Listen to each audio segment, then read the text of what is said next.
A widow with a loaded pistol and a sharp mind walks into a town that thinks 50 means finished. Marion Whitcomb wasn't supposed to be dangerous. She was supposed to fade into silence, accept scraps, bow her head. But when she stepped off that stagecoach in Redstone, Kansas, with a leather satchel full of ledgers and a derringer strapped to her ankle, she'd already survived things that would have broken younger women. Now a corrupt merchant wants her compliant. A patient cowboy wants her trust. And Marion? She wants what no one thinks she deserves anymore. A life entirely her own. Stay with me until the end. Hit that like button and drop a comment telling me what city you're watching from. I want to see how far Marion's story travels. The stagecoach lurched to a stop, throwing Marion Whitcomb forward hard enough that her shoulder hit the window frame. She didn't gasp or cry out. She'd learned years ago that making noise only invited attention, and attention invited questions she had no intention of answering. Outside, Redstone, Kansas looked like every other prairie town she'd passed through. Wooden buildings leaning slightly to the left, dust thick enough to choke on, and men standing in loose clusters eyeing the coach like it might produce something worth stealing. She smoothed her dark traveling dress, checked the pins in her graying hair, and felt for the weight of the derringer tucked into the custom pocket she'd sewn into her petticoat. Still there, still loaded. "Redstone!" the driver shouted, his voice cracked from dust and whiskey. "Anyone getting off? Do it now. We ain't waiting." Marion stood, ignoring the stiffness in her knees. 50 years old, and her body reminded her of every single one some mornings. But she'd walked through worse than stiff knees. She'd walked through a husband's funeral with nothing but $43 and a house the bank took 3 weeks later. She'd walked through jobs that paid half what men earned for the same work, boarding houses that wouldn't rent to women alone, and more than one employer who thought bookkeeper meant something entirely different behind closed doors. She stepped down from the coach without help. The driver didn't offer any. The main street stretched before her, rutted and raw. A general store. A saloon already leaking piano music even though it wasn't yet noon. A building with a faded sign reading Crowley Mercantile and Freight. That one. That was where she'd be working, assuming Silas Crowley still needed a bookkeeper and hadn't hired some young thing in the 6 weeks since his letter arrived. Marion picked up her satchel, heavy with the few books she owned and the ledger sheets she'd brought from her last position, and started walking. A man in a too-clean suit stepped out from the mercantile, 40-something, soft around the middle, with the kind of smile that didn't reach his eyes. "Mrs. Whitcomb?" "Miss," Marion corrected. She'd gone back to her maiden name after Robert died. Seemed cleaner that way. The man blinked. "I was told you were widowed." "I am. But I'm unmarried now, so Miss Whitcomb suits me fine." His smile tightened just a fraction. "I'm Silas Crowley. Welcome to Redstone. I trust your journey was tolerable?" "It was a stagecoach, Mr. Crowley. Tolerable isn't the word I'd use, but I arrived, and that's what matters." He laughed, but it sounded forced. "Indeed. Well, come inside. I'll show you the office and we can discuss the particulars of your employment." Marion followed him into the mercantile. It was bigger than she'd expected, shelves stocked with everything from tinned goods to bolts of fabric, farm tools hanging from the ceiling, barrels of flour and sugar lined up along one wall. Business was clearly good, which made her wonder why Crowley's books were supposedly in such disarray that he'd advertised for help all the way to St. Louis. He led her past the main floor to a back office. The door stuck when he pushed it, scraping against the floorboards. Inside, papers covered every surface. Ledgers lay open on the desk, some with pages torn out, others with columns that didn't add up even at a glance. Invoices were stuffed into crates. Receipts were pinned to the wall with no apparent system. Marion set her satchel down carefully. "How long has it been like this?" "My previous bookkeeper left rather suddenly," Crowley said, "some months ago. I've been managing as best I can, but I'm a merchant, not a numbers man." That was a lie. Anyone who ran a business this size understood numbers. But Marion didn't call him on it. Not yet. She needed this job. Needed the $30 a month he'd offered in his letter, plus room and board. It wasn't generous, but it was steady. And steady mattered more than generous when you had nothing to fall back on. "I'll need a few days to sort through this and understand your system," she said. "Of course. I've arranged for you to stay at Mrs. Talbot's boarding house, just down the street. Clean rooms, decent meals. I'll expect you here at 7 each morning." "6 would be better," Marion said. "I work best before the day gets loud." Crowley's expression shifted, just briefly, into something that might have been annoyance, but he nodded. 6 then. I'll have a key made for you. He walked her to the boarding house himself, making small talk about the town, the weather, the railroad that was supposedly coming through in the next year or two. Marian listened but didn't engage much. She'd learned that men like Crowley preferred the sound of their own voices anyway. Mrs. Talbot was a narrow woman with sharp eyes and a mouth that looked like it had forgotten how to smile. She showed Marian to a room on the second floor, small, clean enough, with a bed that didn't sag too badly and a window that looked out onto the street. "Breakfast at 6:30, Mrs. Talbot said. "Supper at 6. No men in the rooms, no drinking, no noise after 9. "Understood," Marian said. Mrs. Talbot lingered in the doorway. "You're older than I expected." "I'm exactly as old as I am," Marian replied evenly. The landlady sniffed. "Most women your age are settled, married, not traipsing around the territory looking for work." "Most women my age didn't have a choice about being settled," Marian said. "I do." Mrs. Talbot left without another word.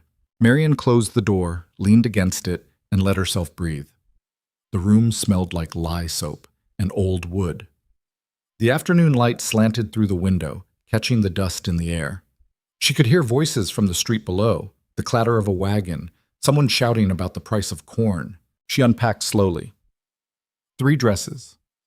1 for work, 1 for church, if she ever went, 1 for winter. Undergarments.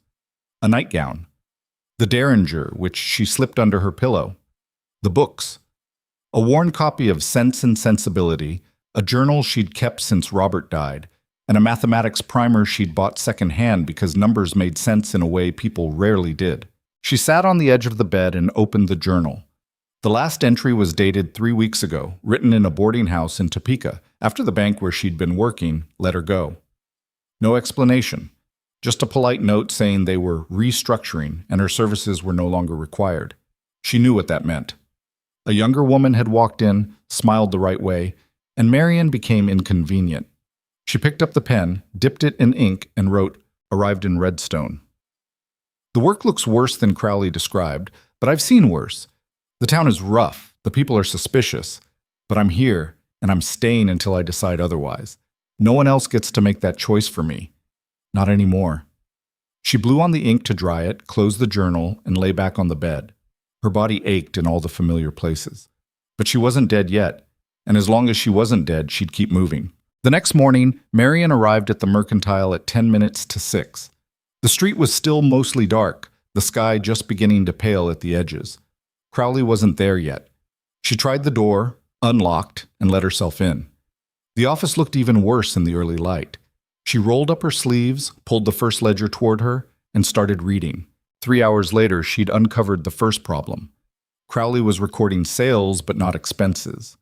Or rather, he was recording some expenses but not consistently, and not in any way that made it possible to track profit margins. Invoices didn't match deliveries. Receipts were missing dates. Some entries were in his handwriting. Others weren't. She was deep in a stack of freight invoices when the door opened and Crowley walked in. He stopped short when he saw her, then recovered quickly. "You're early," he said. "I'm on time. You're late." His jaw tightened. "I had business to attend to." "Your business is here," Marian said, gesturing to the chaos on the desk. "And it's a mess, Mr. Crowley. I'm going to need access to every ledger, every receipt, every contract you've signed in the past year, possibly longer." "That's not necessary." "It is if you want accurate books. Right now, I couldn't tell you if you're making money or losing it." Crowley stepped closer, looming slightly. He was taller than her, broader. She didn't flinch. "I hired you to organize my records, Miss Whitcomb, not to question my business practices." "If your business practices are why your records are in disorder, then I have to question them," Marian said calmly. "That's what you're paying me for." For a long moment they stared at each other. Then Crowley smiled, thin and cold. "You're more opinionated than I expected. You hired me for my skill, not my silence." "Fair enough." He moved to the door. "I'll have my clerk bring you the additional records. But I expect discretion, Miss Whitcomb.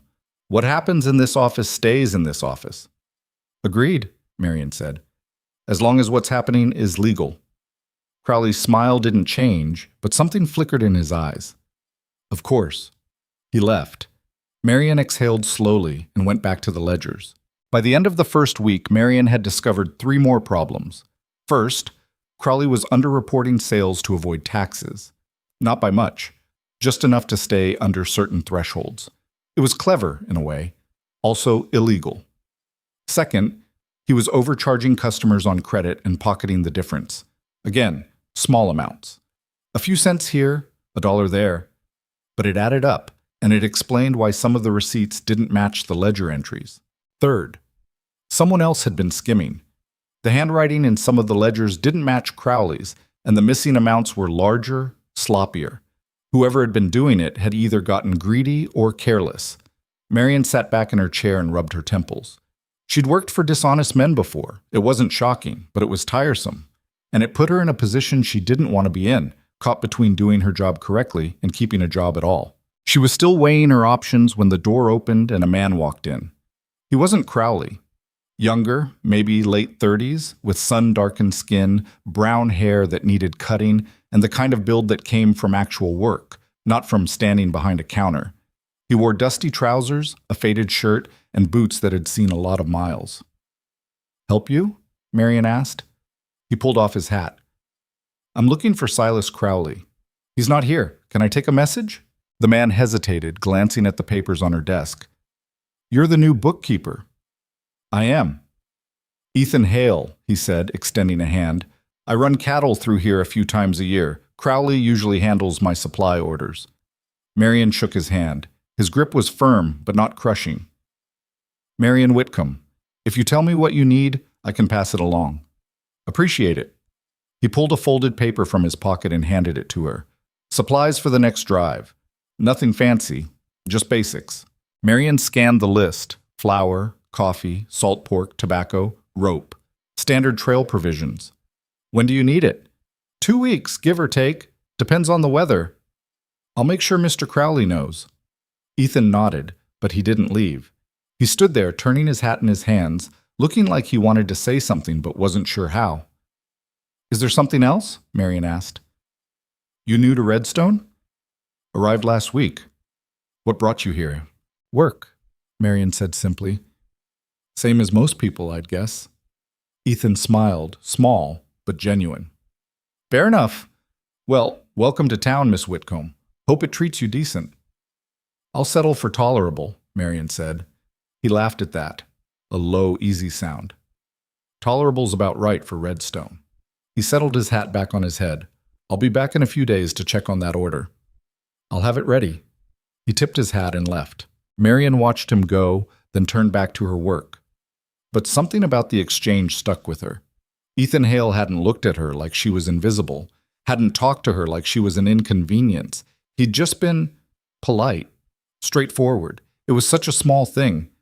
But small things mattered when you'd spent years being overlooked. The second week brought rain.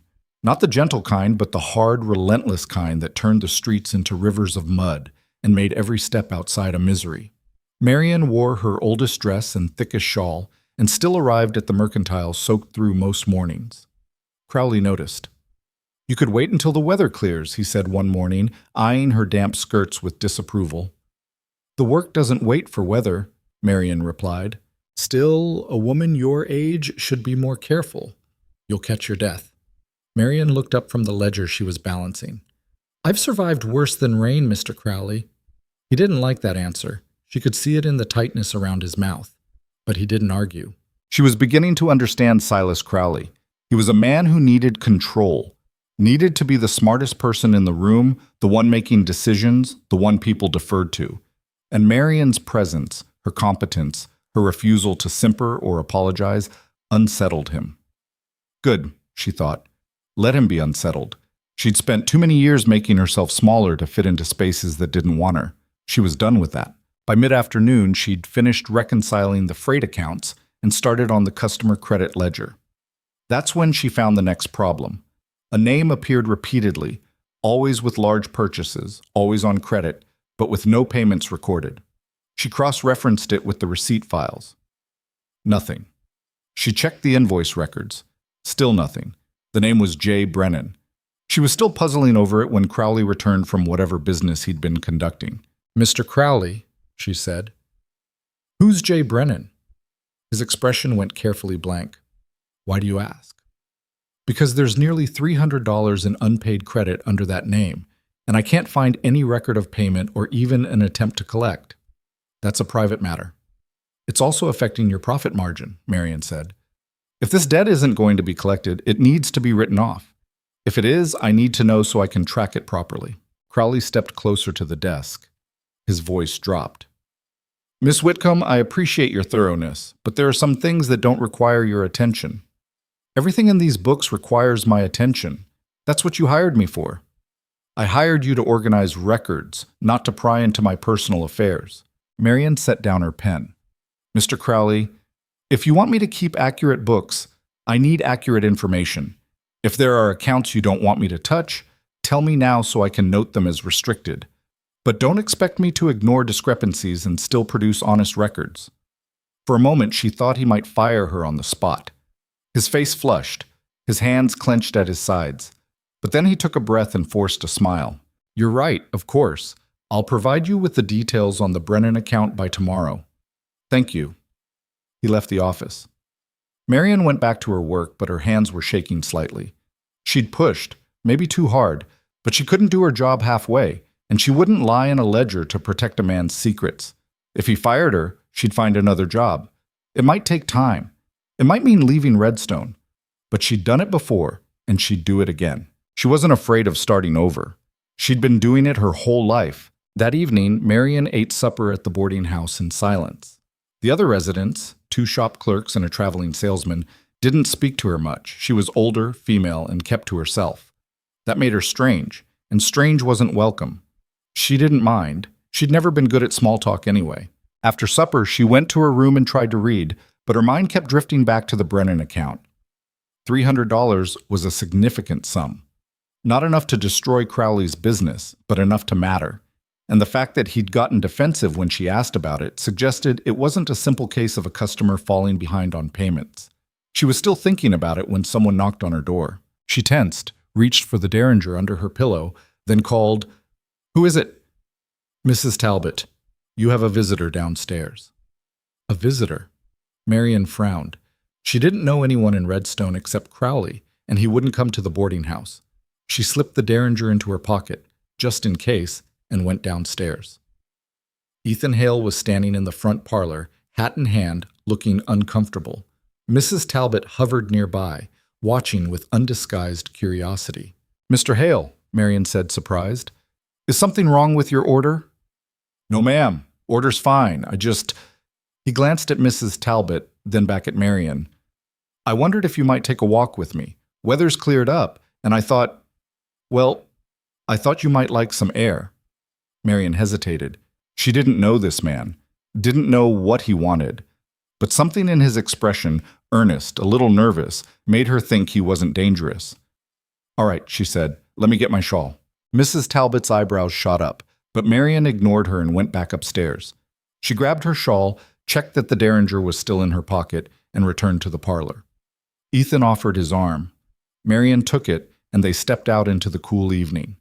The street was quiet, the mud from the rain starting to dry into hard ruts. Lamps glowed in a few windows. Somewhere, a dog barked. They walked in silence for a moment, then Ethan said, I hope I'm not overstepping, Miss Whitcomb. You seem like someone who might appreciate a bit of plain speaking. I do, Marion said. Go ahead. Redstone's not an easy town, especially for women on their own, and I've seen how Crowley operates. He's not a bad man, exactly, but he's not a good one either. If you're working for him, you should watch your back. Marion glanced at him. Why are you telling me this? Ethan shrugged. Because you strike me as someone who deserves a fair warning, and because... He trailed off, looking almost embarrassed. Because I'd like to think if I was in a new place, someone might do the same for me. They reached the edge of town where the buildings gave way to open prairie. The sky was vast and darkening, stars just beginning to appear. I appreciate the warning, Marion said, but I've worked for men like Crowley before. I can handle myself. I don't doubt it, Ethan said. You've got the look of someone who's been through some things and came out the other side. Marion smiled faintly. That's a polite way of saying I'm old and worn out. That's not what I meant. I know. She looked out at the prairie. But it's what most people think. I'm 50, Mr. Hale. In a world that thinks women my age are only good for rocking chairs and knitting, that makes me close to useless. Anyone who thinks that is a fool, Ethan said quietly. Marian turned to him, startled. He met her gaze, steady and serious. I mean it, he said. Age doesn't make a person useless. Hell, most of the smartest people I know are older than you. They've lived through things, learned things. That's worth more than being young and pretty. Marian felt something crack open inside her chest, something she'd kept locked down for years. She looked away quickly, blinking against the sudden sting in her eyes. Thank you, she said, her voice rough. That's kind of you to say. It's true, Ethan said simply. They stood there for a moment, the wind stirring the grass around them. Then Ethan cleared his throat. I should get you back before Mrs. Talbot decides I've kidnapped you. Marian laughed, a real laugh, rusty from disuse. She probably already has. They walked back to the boarding house in comfortable silence. At the door, Ethan tipped his hat. I'll be back in a few days to pick up that order, he said. If you need anything in the meantime, if Crowley gives you trouble, you let me know. I will, Marian said. Though she doubted she'd take him up on it, she'd learned long ago not to rely on anyone but herself. Still, as she watched him walk away, she felt something she hadn't felt in a long time. Not hope, exactly, but maybe the beginning of it. The next morning, Crowley was waiting for her when she arrived at the mercantile. We need to talk, he said, his voice clipped. Marian set down her satchel. About the Brennan account? Among other things. He gestured to a chair. Sit. She didn't. I prefer to stand. His mouth thinned. Fine. Miss Whitcomb, I've reconsidered your employment here. Marian's stomach dropped, but she kept her expression neutral. I see. You're competent, Crowley continued. More than competent, actually, but you're also difficult. You ask too many questions. You challenge my decisions, and I'm starting to think this arrangement isn't working. Are you firing me? I'm suggesting we come to an understanding. He leaned against the desk, crossing his arms. I need someone to manage my books. You need a job. But if this is going to work, you need to accept that some things are none of your concern. The Brennan account, for instance, or how I choose to handle certain transactions. Your job is to record what I tell you to record, not to investigate. Marian looked at him for a long moment. She could say yes, could swallow her pride, keep her head down, take the money. It would be easier, safer. But she'd spent too many years being safe, and it had gotten her nothing but invisible. No, she said. Crowley blinked. Excuse me? I said no. I won't falsify records. I won't ignore discrepancies. And I won't pretend your books are in order when they're not. She picked up her satchel. If that's difficult for you, Mr. Crowley, then I suggest you find someone else. His face went red. You're making a mistake. Maybe, Marian said, but it's my mistake to make. She walked out of the office, through the mercantile, and into the street. Her heart was pounding, her hands shaking. She'd just walked away from the only job she had, the only income, the only reason she'd come to Redstone. She was an idiot, but she was an idiot with her integrity intact. She went back to the boarding house, paid Mrs. Talbot for the week, and started packing. She'd leave in the morning, find another town, another job. It would be fine. It always was, eventually. She was folding her last dress when someone knocked on the door. Come in, she called, expecting Mrs. Talbot. But it was Ethan Hale. He stood in the doorway looking concerned. I heard what happened. Word travels fast. Redstone's a small town. He stepped inside, closing the door behind him. Are you all right? I'm fine, Marian said. I've been fired before. I'll find something else.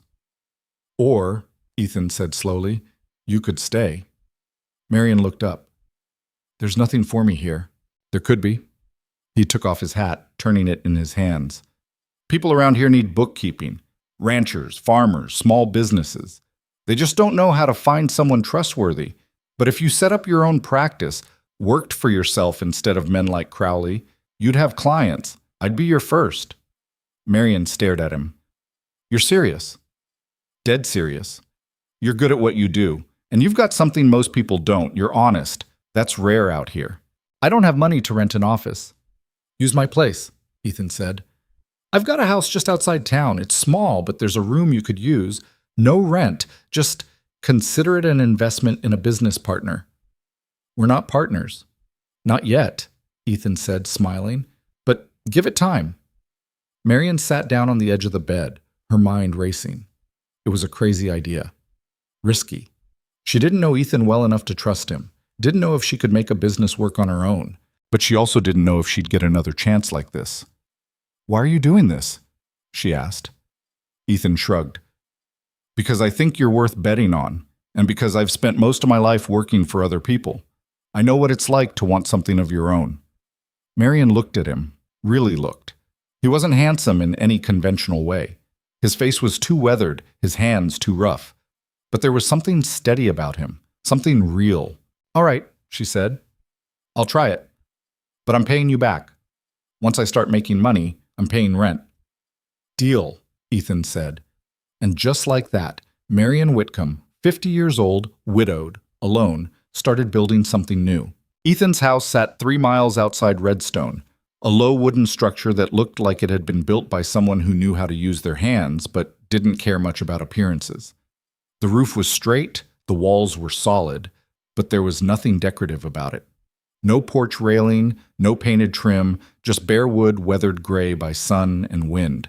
Marian stood in the doorway of what Ethan called the spare room, taking it in. A narrow bed pushed against one wall, a table that wobbled when she touched it, a single window facing west, currently covered with a flour sack nailed to the frame. I know it's not much, Ethan said from behind her, but it's dry and the roof doesn't leak. Much. Much? There's a spot in the corner that drips when it rains hard. I put a bucket there. Marian turned to look at him. He stood in the hallway, hat in hand, looking genuinely concerned that she might change her mind. It's fine, she said. And it was. She'd stayed in worse. When can I move in? Whenever you want. Today, if you're ready. She was ready. She'd been ready to leave the boarding house since the day she arrived. Mrs. Talbot's tight-lipped disapproval had worn thin fast, and the constant sense of being watched, judged, found wanting, that was something Marian had lived with long enough. I'll get my things, she said. Ethan insisted on helping, which meant he carried her satchel and the small trunk that held everything she owned while Marian walked beside him carrying her books. They made an odd pair, she thought. Him tall and sun-browned and quiet, her gray-haired and sharp-tongued and too old to be starting over. But here they were anyway. Mrs. Talbot barely looked up when Marian returned her key. Leaving already? I found other arrangements. The landlady's eyes flicked to Ethan, then back to Marian, her mouth pinched. I see. I doubt you do, Marian said evenly. But thank you for your hospitality. She walked out before Mrs. Talbot could respond. Behind her, she heard Ethan clear his throat awkwardly and mutter something about good day. On the walk back to his place, he said, She thinks we're— I know what she thinks, Marian interrupted. I don't care. It'll be all over town by tomorrow. Let it be. Marian shifted the books in her arms. I've been talked about before. It never killed me. Ethan was quiet for a moment. Then he said, For what it's worth, I'll set anyone straight who asks. Don't bother. People believe what they want to believe. They walked the rest of the way in silence, but it wasn't uncomfortable. Ethan didn't fill space with useless chatter, and Marian appreciated that. Too many people talked just to avoid quiet, like silence was something to be feared. But Marian had spent enough time alone to know that quiet could be a relief. By the time they reached the house, the sun was starting to set. Ethan showed her where he kept the lamp oil, the matches, the pump for water. The kitchen was small and functional, a stove, a table, 2 chairs, shelves lined with tins and jars. Everything was clean but worn, used hard and often. I'm not here much, Ethan said, as if reading her thoughts. I'm on the trail most of the year. This is just where I come back to between drives. So you won't mind if I rearrange things? He smiled. Rearrange whatever you want. Make yourself at home. Home. The word felt strange. Marian hadn't had a home in years. She'd had rooms, boarding houses, temporary lodgings, but not a home, not a place that was hers. She set her books on the table and looked around. The light was fading fast, turning everything soft and golden. Through the window, she could see the prairie stretching out, endless and empty. "I'll stay out of your way," Ethan said. "And if you need anything." "I'll manage," Marion said. "But thank you." He nodded, settled his hat back on his head, and left her alone. Marion stood in the middle of the room for a long moment, listening to the silence. Then she lit the lamp, unpacked her trunk, and got to work. The next morning, she woke before dawn, dressed in her work clothes, and started setting up the spare room as an office.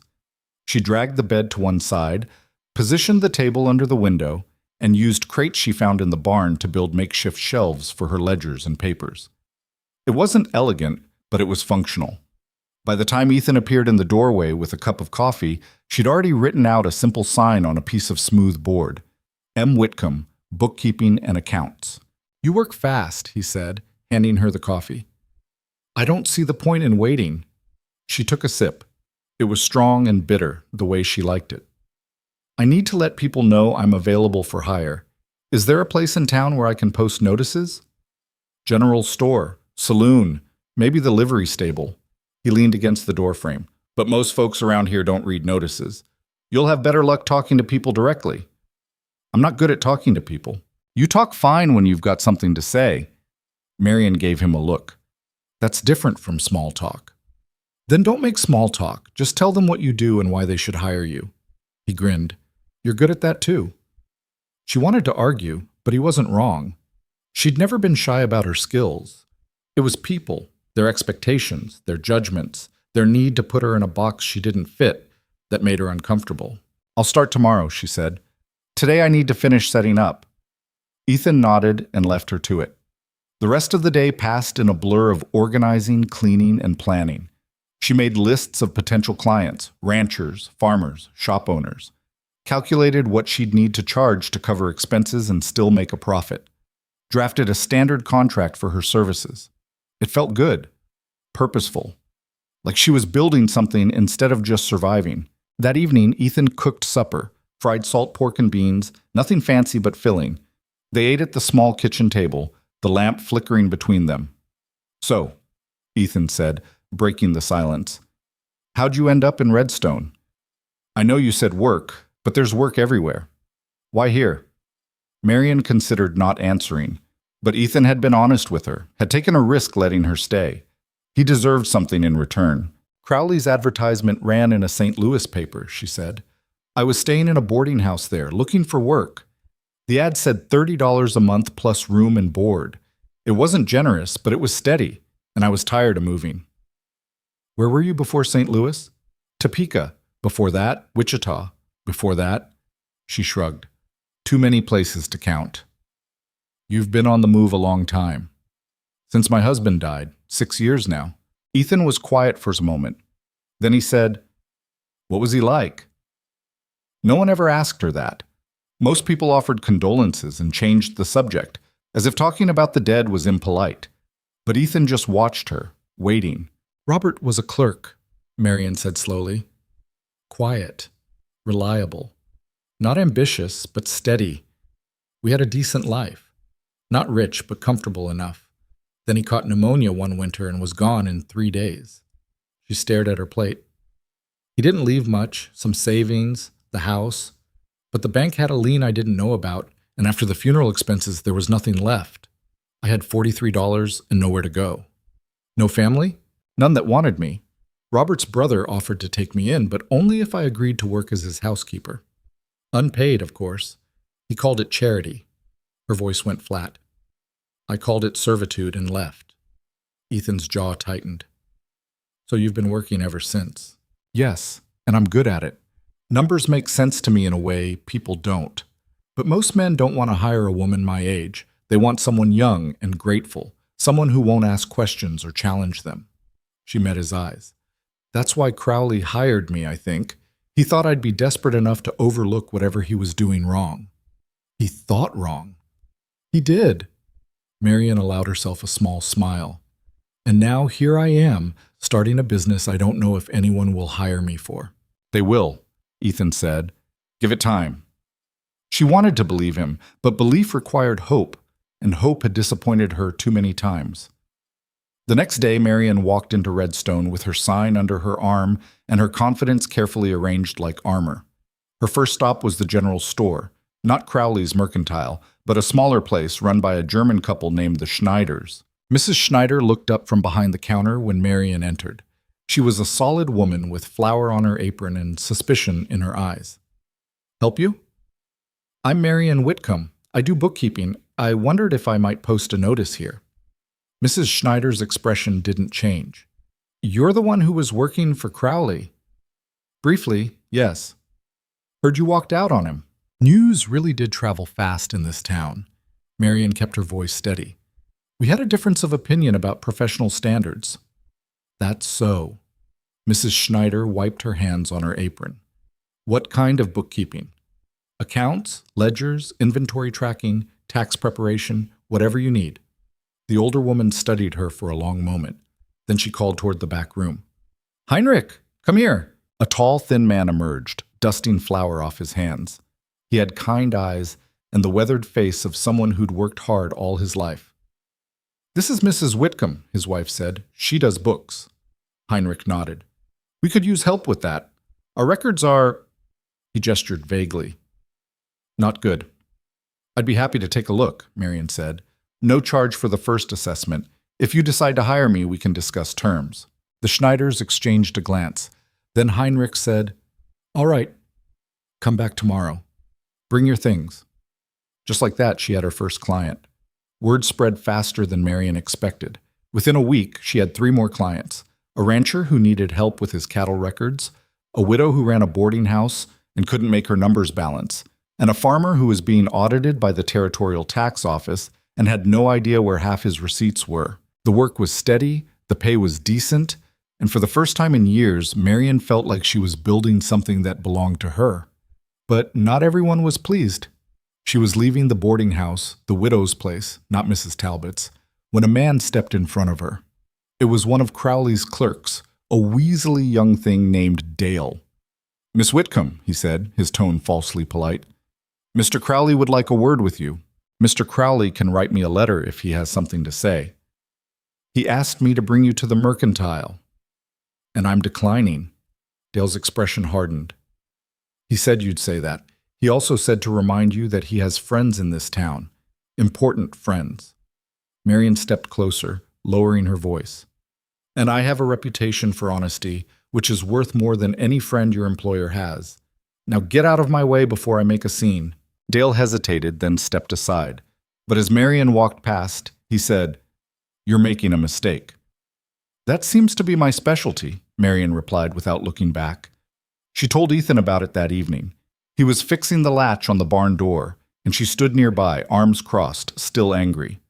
"Crowley's trying to intimidate you," Ethan said, not looking up from his work. "He doesn't like losing control."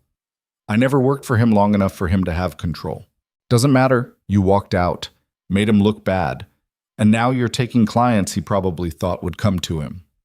Marian frowned. "The people I'm working for aren't his customers."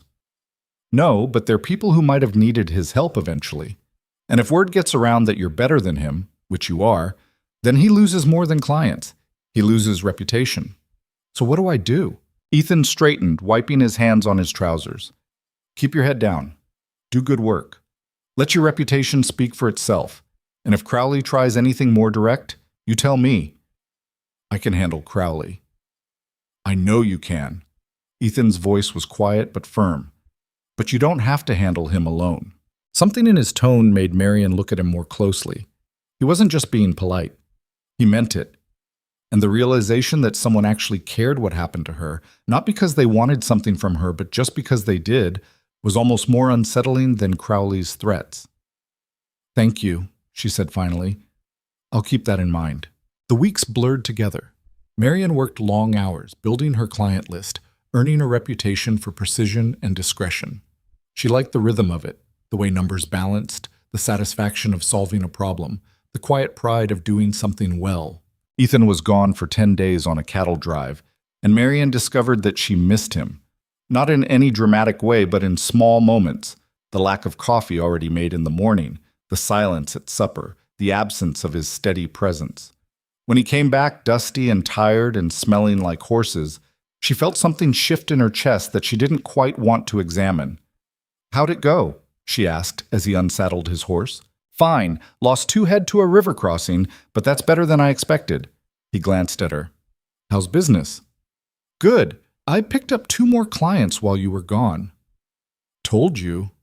He grinned, and it made him look younger. "Pretty soon you'll be too successful to need this place." "I'll always need this place," Marion said before she could stop herself. Ethan went still. Then he said, softly, "Good, because I like having you here." They stood there for a moment, the horse shifting between them, the evening light turning everything gold. Then Marion cleared her throat and turned away. "I made stew," she said. "It's probably cold by now, but it's edible." Cold stew sounds perfect. That night, after supper, they sat on the front step and watched the stars come out. Ethan told her about the drive, the difficult river crossing, the spooked cattle, the young hand who'd nearly been trampled. Marion told him about her new clients, the farmer whose records were so bad she'd had to start from scratch, the widow who'd cried when Marion found an error that saved her $30. It was easy talking to Ethan. He didn't interrupt, didn't try to fix things, just listened. And when he did speak, it was thoughtful, measured. He didn't waste words. "Can I ask you something?" Ethan said after a long silence. "All right. Why didn't you ever remarry?" "After Robert, I mean." Marion was quiet for a moment. It was a question she'd been asked before, usually by people who thought being alone was something pitiable. But Ethan didn't sound like he pitied her. He just sounded curious. "I thought about it," she said finally, "in the first year or 2. But the men who were interested, they didn't want a partner. They wanted a housekeeper, a nurse for aging parents, someone to cook and clean and ask for nothing." She looked up at the stars. "And I realized I'd rather be alone than invisible." "You're not invisible." "I am to most people. Women my age are. We're supposed to fade into the background, be grateful for whatever scraps we're given, and not cause trouble." She glanced at him. "You're different, though.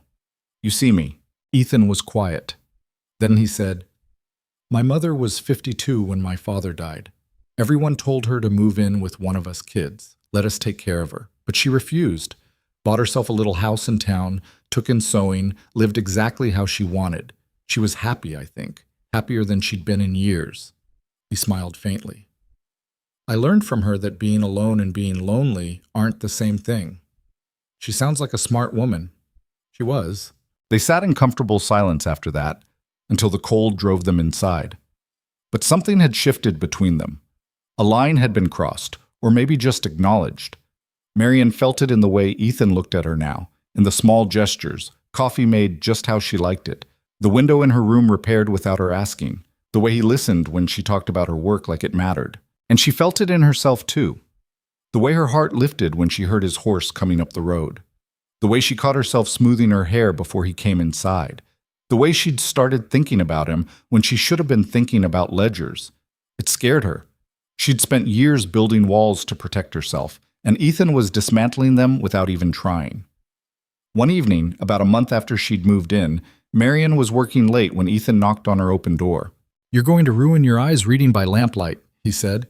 "My eyes were ruined years ago." She didn't look up from the ledger. "What is it?"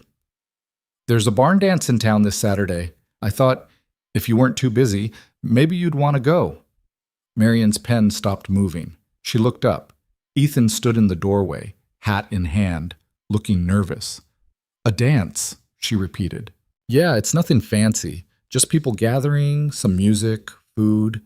I go most years." He shifted his weight. "But it's more fun with company."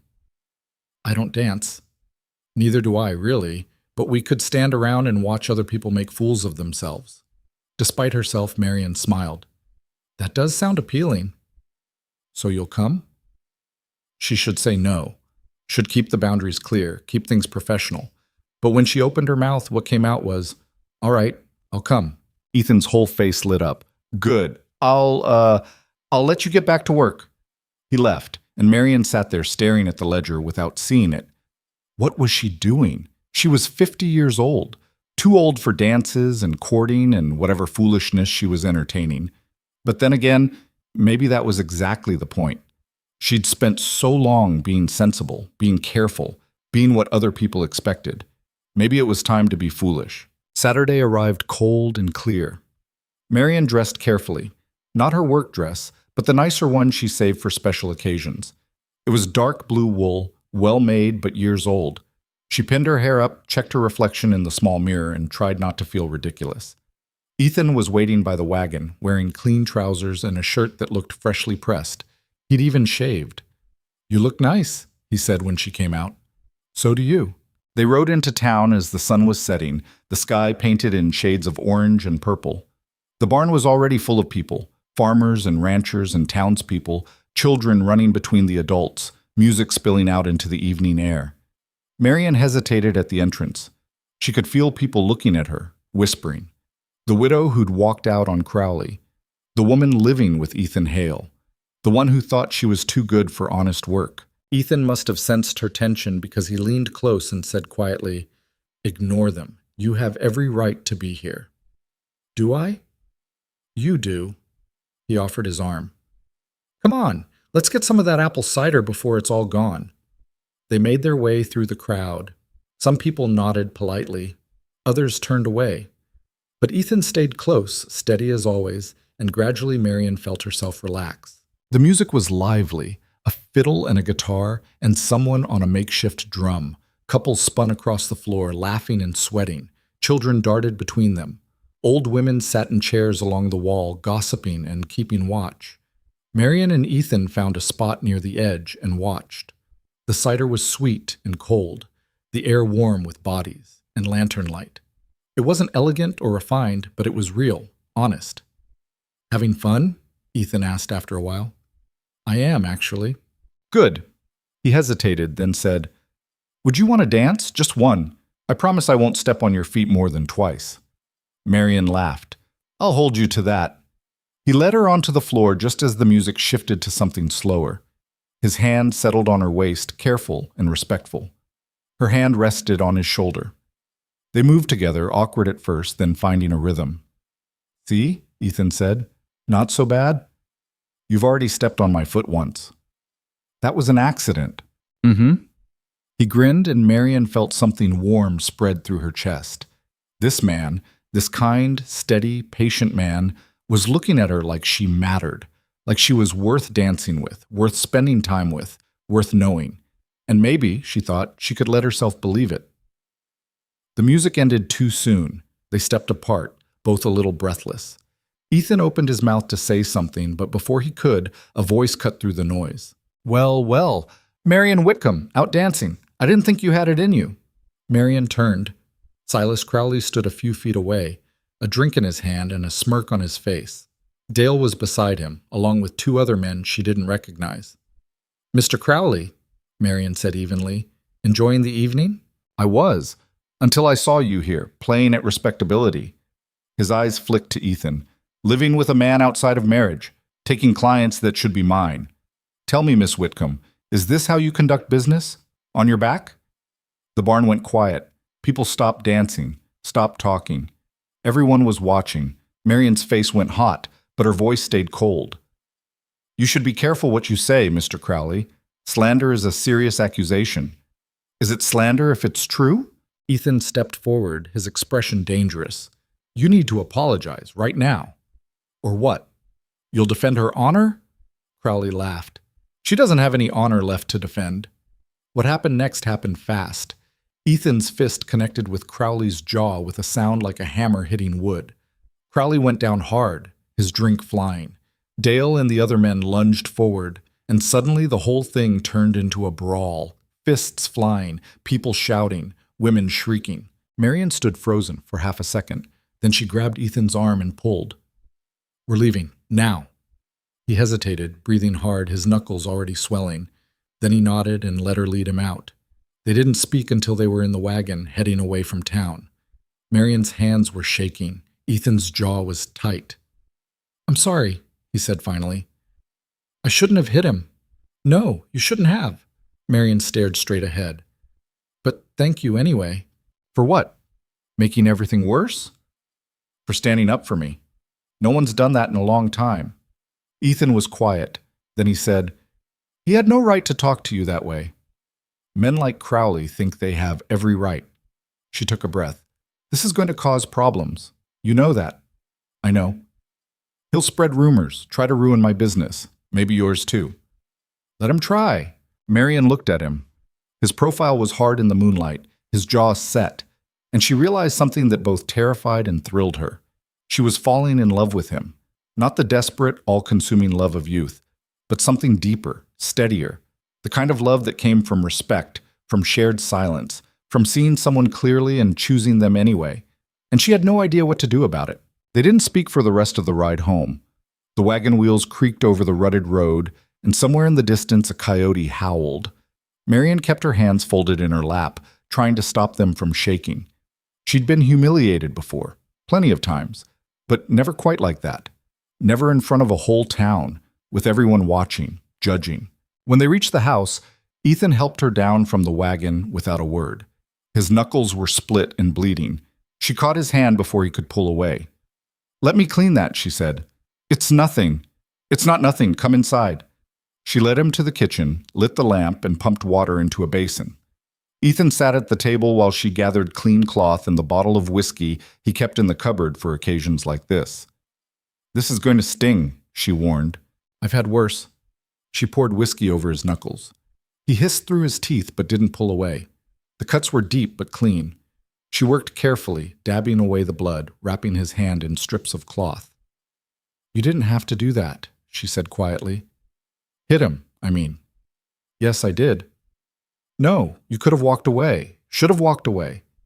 Ethan met her eyes. "He called you a whore, Marion. In front of everyone. I wasn't going to stand there and let him. And now he'll use this against you, against both of us." "I don't care." "You should care." Her voice cracked despite her best efforts. "You have a business, a reputation. I won't be the reason you lose that." Ethan reached up with his good hand and caught hers. "You're not the reason for anything. Crowley is. He's the one spreading lies because he's angry you wouldn't bend to him. That's on him, not you. People won't see it that way." "Then people are fools." Marion pulled her hand free and turned away. She couldn't look at him, not when her chest felt tight and her eyes were burning. "You should have let me handle it," she said. "How? By standing there and taking it?" "Yes, I've been doing that my whole life. I know how." "Well, maybe it's time you didn't have to." The words hung between them. Marion gripped the edge of the table, fighting for control. She'd learned young that crying solved nothing. Tears were weakness, and weakness got you nowhere. But right now, she felt dangerously close to breaking. "I should go to bed," she said, her voice barely steady. "It's late." "Marion." "Good night, Ethan." She left before he could say anything else. In her room, she closed the door, leaned against it, and finally let herself cry. Not loud, ugly sobs. She'd never allowed herself that, but quiet tears that slid down her face and dripped onto her collar. She'd thought she could build something here, thought she could make a life that was hers, independent and clean. But Crowley had just proven what she'd always known. Women like her didn't get to have nice things, didn't get to have respect or safety or love. Love. The word stuck in her mind like a burr. She wasn't supposed to be thinking about love. She was supposed to be sensible, practical. But she couldn't stop thinking about the way Ethan had looked at Crowley, the fury in his eyes, the way he'd stepped between her and danger without hesitation. No one had ever done that for her before, and it terrified her. The next morning, Marion woke early and found Ethan already in the kitchen. He'd made coffee, and his hand was still wrapped in the bandages she'd put on the night before. "How is it?" she asked. "Sore, but I'll live." He poured her a cup. "Listen, about last night. We don't need to talk about it." "I think we do." Marion sat down, wrapping her hands around the warm cup. Outside, the sky was just beginning to lighten, turning the world gray and soft. "What Crowley said," Ethan continued, "it's going to spread. You know that." "I know. And it's going to make things harder for you, for your business." "Probably." "So what are you going to do?" Marion looked at him. "What can I do? I can't stop people from talking. I can't force them to believe the truth. All I can do is keep working, keep my head up, and prove them wrong." And if they don't hire you because of the rumors, then I'll find other work. I always do. Ethan was quiet for a moment. Then he said, "You could marry me." Marian's cup stopped halfway to her mouth. "What? If we were married, the rumors would stop. People couldn't say anything about you living here, and it would legitimize everything." He spoke quickly, like he was afraid he'd lose his nerve. "I know it's not romantic. I know it's practical. But it would solve the problem." Marian set her cup down carefully. "You want to marry me to solve a problem?" "No, I mean—" Ethan ran his good hand through his hair. "That came out wrong. I'm saying it wrong." "Then say it right." He looked at her and something in his expression shifted. The nervousness fell away, leaving only honesty. "I want to marry you because I care about you," he said. "Because you're the smartest, toughest person I've ever met. Because I like having you here, like coming home and knowing you'll be waiting. Because when I'm on the trail, I think about getting back to you." He took a breath. "And yes, because marrying you would protect you from people like Crowley, but mostly because I don't want to imagine my life without you in it anymore." Marian sat very still. Her heart was pounding so hard she was sure he could hear it. "I'm 50 years old," she said finally. "I know. I can't give you children. I don't want children. I want you. I'm difficult, opinionated. I won't be a good wife in the traditional sense. I won't cook fancy meals or host parties or any of that." "Good. I hate parties." Despite everything, Marian felt her mouth twitch. "This is insane." "Maybe." Ethan reached across the table and took her hand. "But is it a yes?" She looked down at their joined hands. His was rough and scarred, the bandage already coming loose. Hers was ink-stained and wrinkled. They weren't young or beautiful or anything like what people expected, but they fit. "I need time to think," she said. "Take all the time you need." But even as she said it, Marian knew what her answer would be. 3 days later, Crowley made his move. Marian was working at the Schneider's store when Dale walked in with 2 other men. They looked official, dark suits, serious expressions. "Miss Whitcomb," Dale said, "these men are from the Territorial Tax Office. They have some questions about your business practices." Marian looked up from the ledger. "What kind of questions?" One of the men stepped forward. He had a narrow face and cold eyes. "We've received a complaint that you've been operating a business without proper licensing. Also, allegations of fraud and improper accounting practices." "That's ridiculous," Mrs. Schneider said. "She's been nothing but honest with us." "Nevertheless, we need to investigate." The man pulled out a paper. "We'll need to examine all your records, Miss Whitcomb. Client lists, contracts, ledgers, everything." Marian's stomach dropped. She knew exactly what this was. Crowley, using his connections to harass her. The tax men probably didn't even know they were being used. "I keep my records at my residence," she said calmly. "You're welcome to examine them, but I warn you, you won't find anything improper." "We'll be the judge of that. Where's this residence?" 3 miles east, the Hale property." The narrow-faced man's eyebrows went up. "You're living on Ethan Hale's land?" "I am." "Unmarried." And there it was, the real knife. Marian felt her face flush, but she kept her voice level. "My living arrangements are none of your concern. You're here about business licensing, not my personal life." "Actually," the man said, pulling out another paper, "we're also investigating a complaint that you've been operating an illegal boarding arrangement without proper permits." "I'm not running a boarding house. I'm renting a room from an unmarried man, which, according to territorial law, constitutes either a boarding arrangement or something else entirely." The implication hung in the air. Mrs. Schneider gasped. Dale smirked. Marian stood up slowly. "I see. So this has nothing to do with my business practices and everything to do with harassment. We're just following up on legitimate complaints, ma'am." "Complaints filed by Silas Crowley, I assume?" The man's expression didn't change. "We can't disclose the source of complaints. Now, are you going to cooperate with this investigation or not?" Marian wanted to tell him to go to hell, wanted to throw them all out and slam the door, but that would only make things worse. "Fine," she said. "I'll take you to my records, but I'm notifying Mr. Hale first. It's his property, and he has a right to know who's coming onto it." She gathered her things, nodded to the worried-looking Schneiders, and led the taxmen outside. Dale followed, looking entirely too pleased with himself. The ride out to the house was tense and silent. Marion's mind raced. They could shut down her business, could force her to leave, could ruin everything she'd built. Unless she married Ethan. The thought made her angry. She didn't want to marry him because she had to. Didn't want her choice to be dictated by men like Crowley and their petty vindictiveness. But maybe that was pride talking. Maybe the smart thing was to accept the protection marriage would give her and stop pretending she could do everything alone.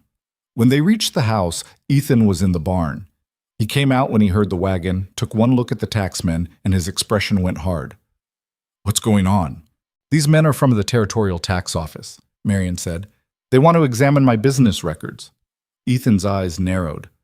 "On whose authority?" The narrow-faced man bristled. "On the authority of the territorial government. We have a right to investigate any business operating in this jurisdiction. And I have a right to know who's making complaints about people on my property. We can't disclose that information." "Then you can leave." "Mr. Hale, if you interfere with an official investigation, I'm not interfering. I'm exercising my property rights. You want to look at Miss Whitcomb's records, you get a warrant.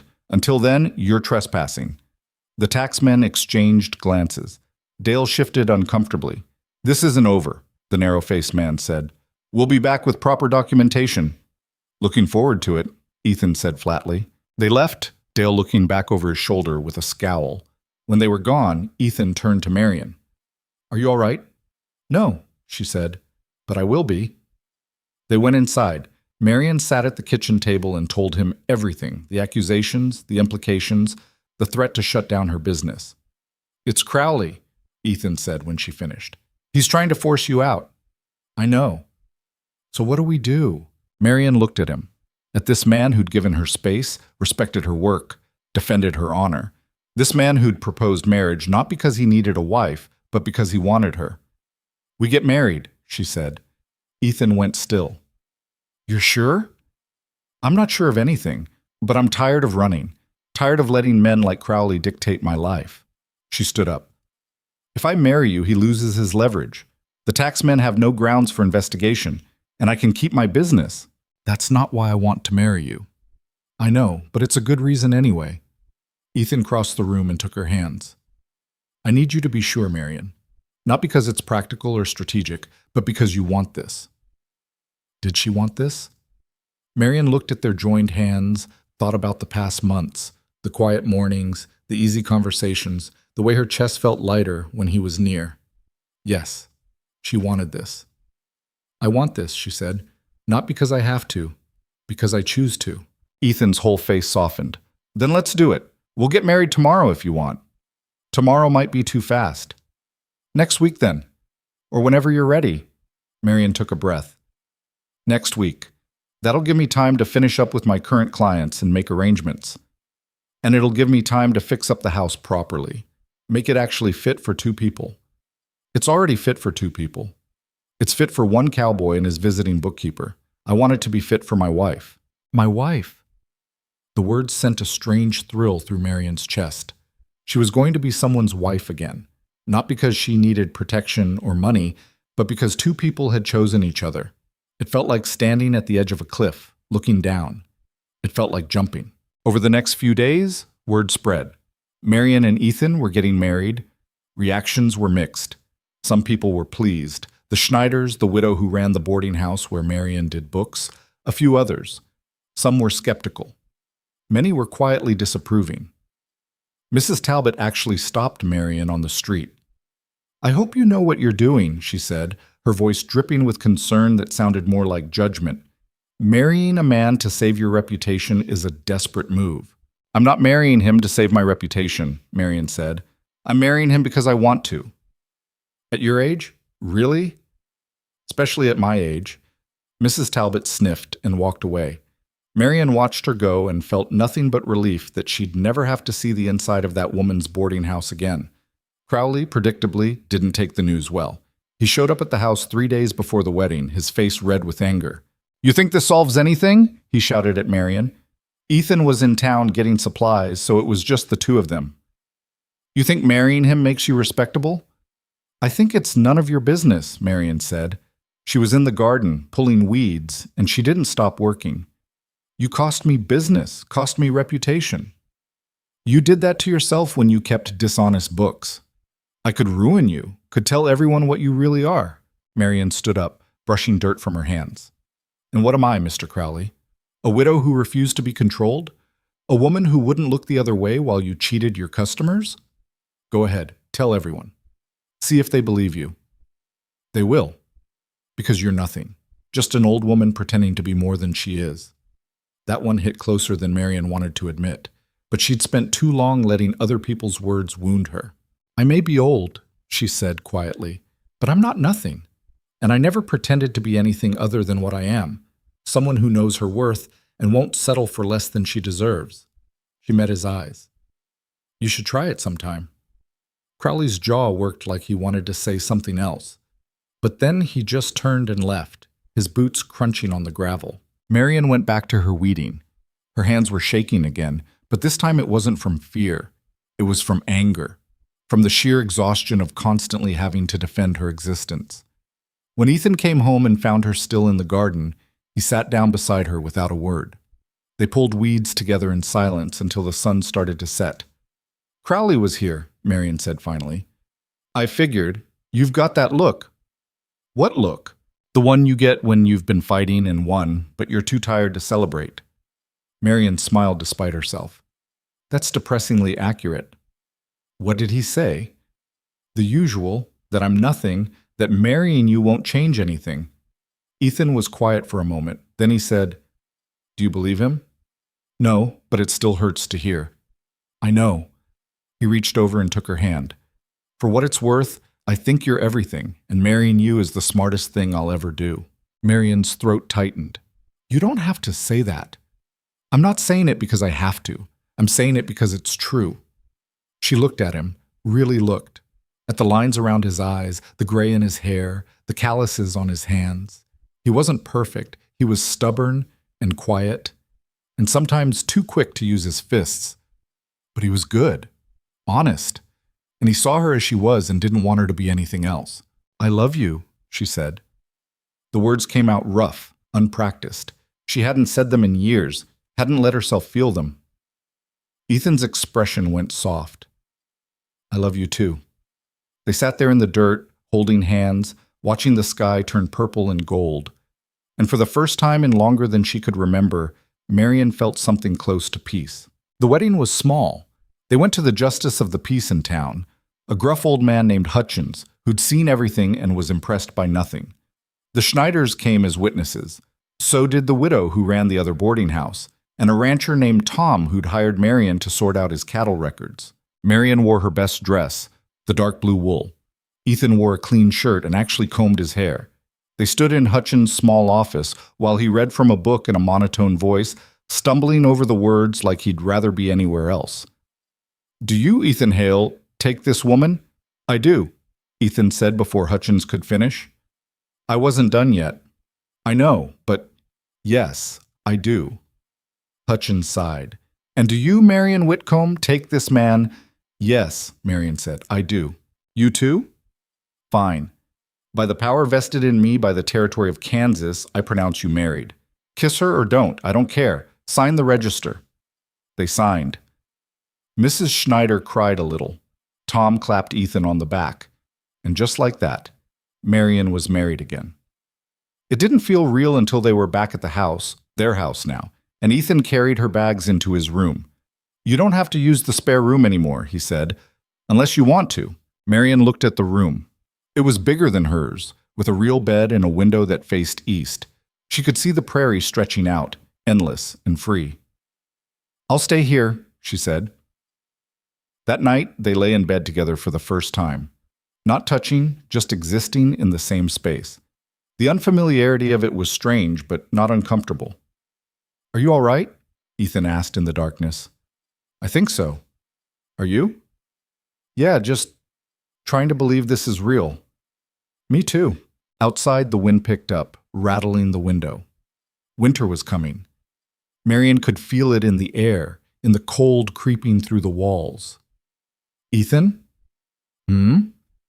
Thank you for all of this. He rolled toward her. She felt his hand find hers under the blanket. You don't have to thank me. This isn't charity, Marion. This is us choosing each other. I know, but still. Thank you. He squeezed her hand, and slowly, carefully, they learned how to sleep next to each other.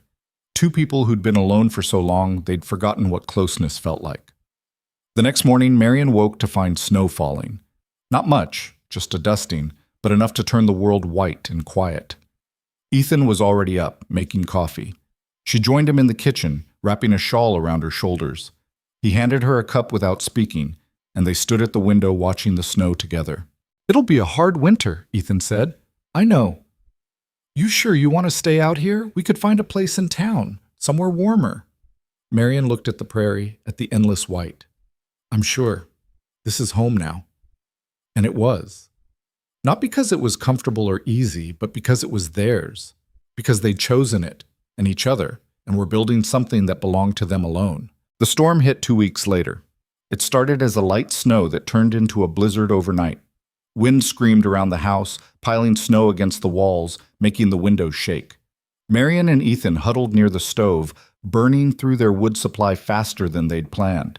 By the second day, the drifts were high enough that they couldn't see out the windows. The cold seeped through every crack, and no matter how many blankets they piled on, it wasn't enough. We need to conserve heat, Ethan said. Stay in one room. Keep the stove going, but not too high. They moved everything into the bedroom. Food, water, extra wood. They hung blankets over the door to keep the heat in. And they waited. On the third night, when the wind was so loud it sounded like the house might come apart, Marion lay next to Ethan under every blanket they owned and felt something break open inside her. I'm scared, she said. Ethan pulled her closer. Of the storm? Of all of it. Of losing this. Of losing you. You're not going to lose me. You don't know that. Robert died in 3 days. Everything I had, gone. I can't. Her voice cracked. I can't go through that again. Ethan was quiet for a moment. Then he said, I can't promise I won't die. None of us can. But I can promise that while I'm here, I'm yours, completely. And whatever happens, we'll face it together. Marion turned toward him in the darkness. She couldn't see his face, but she could feel his warmth, hear his breathing. I never thought I'd have this again, she said. Love, partnership, someone who sees me. I see you, all of you, and I'm not going anywhere. She kissed him then, not tentatively or carefully, but with all the feelings she'd been holding back. And he kissed her back, and in that small room with the storm raging outside, they found each other completely. Later, as they lay tangled together, Marion felt something she hadn't felt in years. Hope. Not the fragile, desperate kind that shattered at the first disappointment, but the solid, enduring kind that came from knowing you weren't alone anymore. The storm lasted 5 days. When it finally cleared, they dug themselves out and surveyed the damage. Fences down, barn roof partially collapsed, but the house stood, and they were alive. We've got work to do, Ethan said, looking at the destruction. We do, Marion agreed, and they got to it, together. Spring came late that year, and when it finally arrived, it brought mud thick enough to swallow a wagon wheel and rain that turned every job into a battle against the elements. Marion stood in what would become her proper office and watched Ethan and Tom wrestle a beam into place. They were adding onto the house. 2 rooms, one for her work and one for storage. It was Ethan's idea, though he'd presented it like it was hers. You need a real office, he'd said one morning over coffee. Not that room with the wobbly table. Something proper, with shelves and a good desk and a door you can close when clients get too chatty. That costs money we don't have, Marion had replied. We have enough, and Tom owes me a favor. He'll help with the labor. So here they were, 2 months later, building something permanent. The walls were up, the roof was half finished, and Marion was trying not to think about how much lumber cost or how they'd pay for glass windows. You're doing it again, Ethan called from where he stood on the roof. Doing what? Worrying. I can see it from up here. I'm not worrying. I'm calculating. Same thing with you. Tom laughed, hammer in hand. She's got you figured out, Hale. She does, Ethan agreed, grinning down at her. Married 3 months, and she already knows all my tells. Marion felt heat creep into her face. Marriage still felt strange sometimes. Good strange, but strange. She'd catch herself thinking of Ethan as her husband, and the word would stick in her throat like something she wasn't allowed to claim. But he was her husband, and she was his wife. And they were building a life that felt more solid than anything she'd had before. The office was finished by early May. Ethan built her a desk from oak, solid and level, with drawers that actually slid smooth. Tom's wife donated an old chair that needed new upholstery, and Marion spent 2 evenings repairing it until it was serviceable. The shelves went up last, and Marion arranged her ledgers and books with the same care some women used arranging china. "It's perfect," she said when it was done. Ethan leaned in the doorway, arms crossed, looking pleased. "You think clients will come all the way out here?" "If they want good work, they will." And they did. By summer, Marion had more clients than she could handle alone. Ranchers, farmers, 3 different merchants in town who weren't Crowley, even a lawyer from 2 towns over who'd heard about her and needed help organizing estate records. The money was good. Better than good. For the first time in her life, Marion had savings. Actual money set aside, not for emergencies or survival, but for the future. It felt dangerous, having something to lose. One afternoon in late June, she was working through a particularly tangled set of accounts when someone knocked.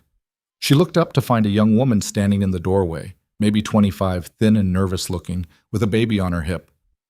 "Mrs. Hale?" the woman said. "Yes." Marion still wasn't used to the name. "Can I help you?" "I'm Sarah Mitchell. My husband farms about 10 miles west. I heard you do bookkeeping." "I do." "Come in. Sit down." Sarah sat, bouncing the baby absently. "I don't know if you take on small jobs, but we're in trouble. The bank says we owe more than Thomas thought, and the numbers don't make sense. He's talking about selling the farm, and I just—" Her voice cracked. "I don't know where else to go." Marion recognized that desperation. She'd lived it. "Let me see what you have," she said gently. Sarah pulled out a stack of papers, loan documents, payment receipts, correspondence from the bank. Marion spread them across her desk and started reading. It took less than 10 minutes to find the problem. "Your husband's been paying the wrong amount," she said. "The bank changed the terms 3 months ago and didn't notify you properly. You've been underpaying and they've been adding penalties." Sarah's face went white. "So we do owe it?" "You owe some of it, but not all. These penalty fees are excessive, and I'd bet money the bank knows it." Marion pulled out a clean sheet of paper. "I'm going to write you a letter. You take this to the bank and show them exactly where their accounting is wrong. If they push back, you tell them you'll file a complaint with the Territorial Banking Commission." "Will that work?" "It should. Banks don't like scrutiny." Marion finished the letter and handed it over. "And if it doesn't work, you come back to me. I'll go with you." Sarah stared at the letter, then at Marion. "How much do I owe you?" "Nothing for this. It took me 10 minutes. But if it saves your farm, that's payment enough." Sarah's eyes filled with tears. She stood, clutching the letter like it was made of gold. "Thank you. Thank you." After she left, Marion sat at her desk feeling strangely unsteady. She'd just given away work she could have charged for. Robert would have called that poor business sense. But Marion didn't care. Sometimes doing the right thing mattered more than making money. That evening, she told Ethan about it while they worked in the garden. He was pulling weeds and she was checking the bean plants for pests. "You think the bank will back down?" he asked. "They will, if they're smart. The letter makes it clear I know what I'm talking about. And if they're not smart, then I'll handle it." Marion straightened, pressing a hand to her lower back.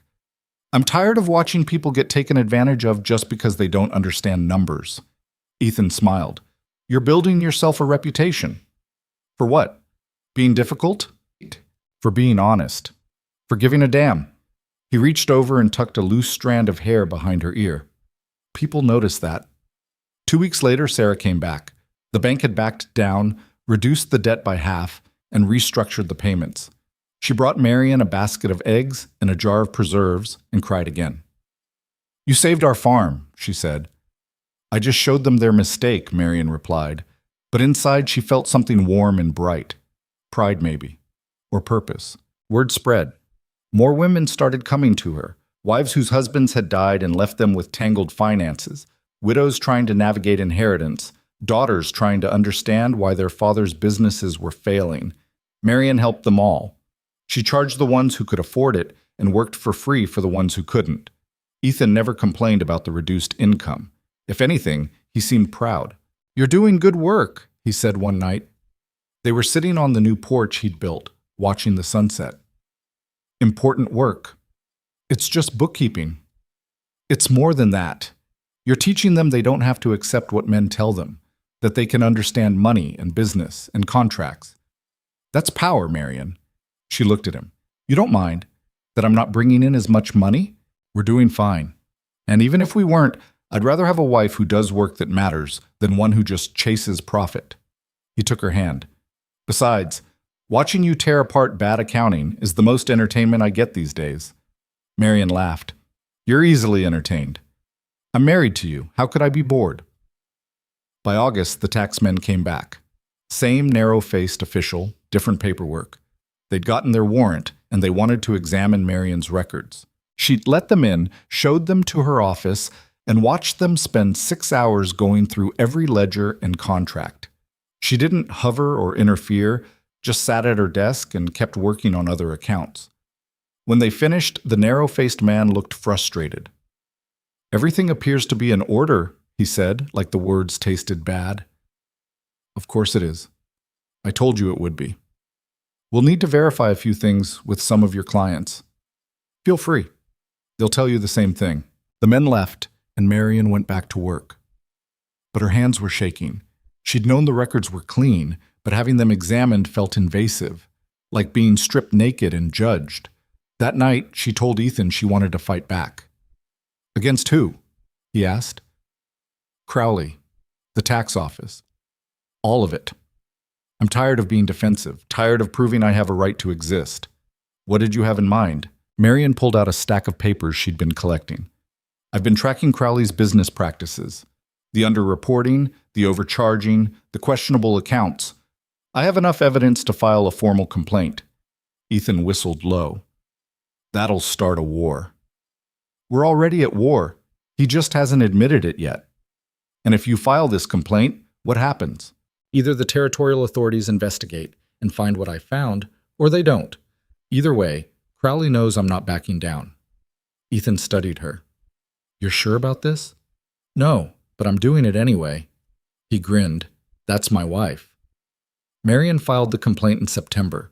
Within a week, Crowley showed up at the house angrier than she'd ever seen him. "You've gone too far," he snarled. He'd pushed past Ethan and cornered Marion in her office.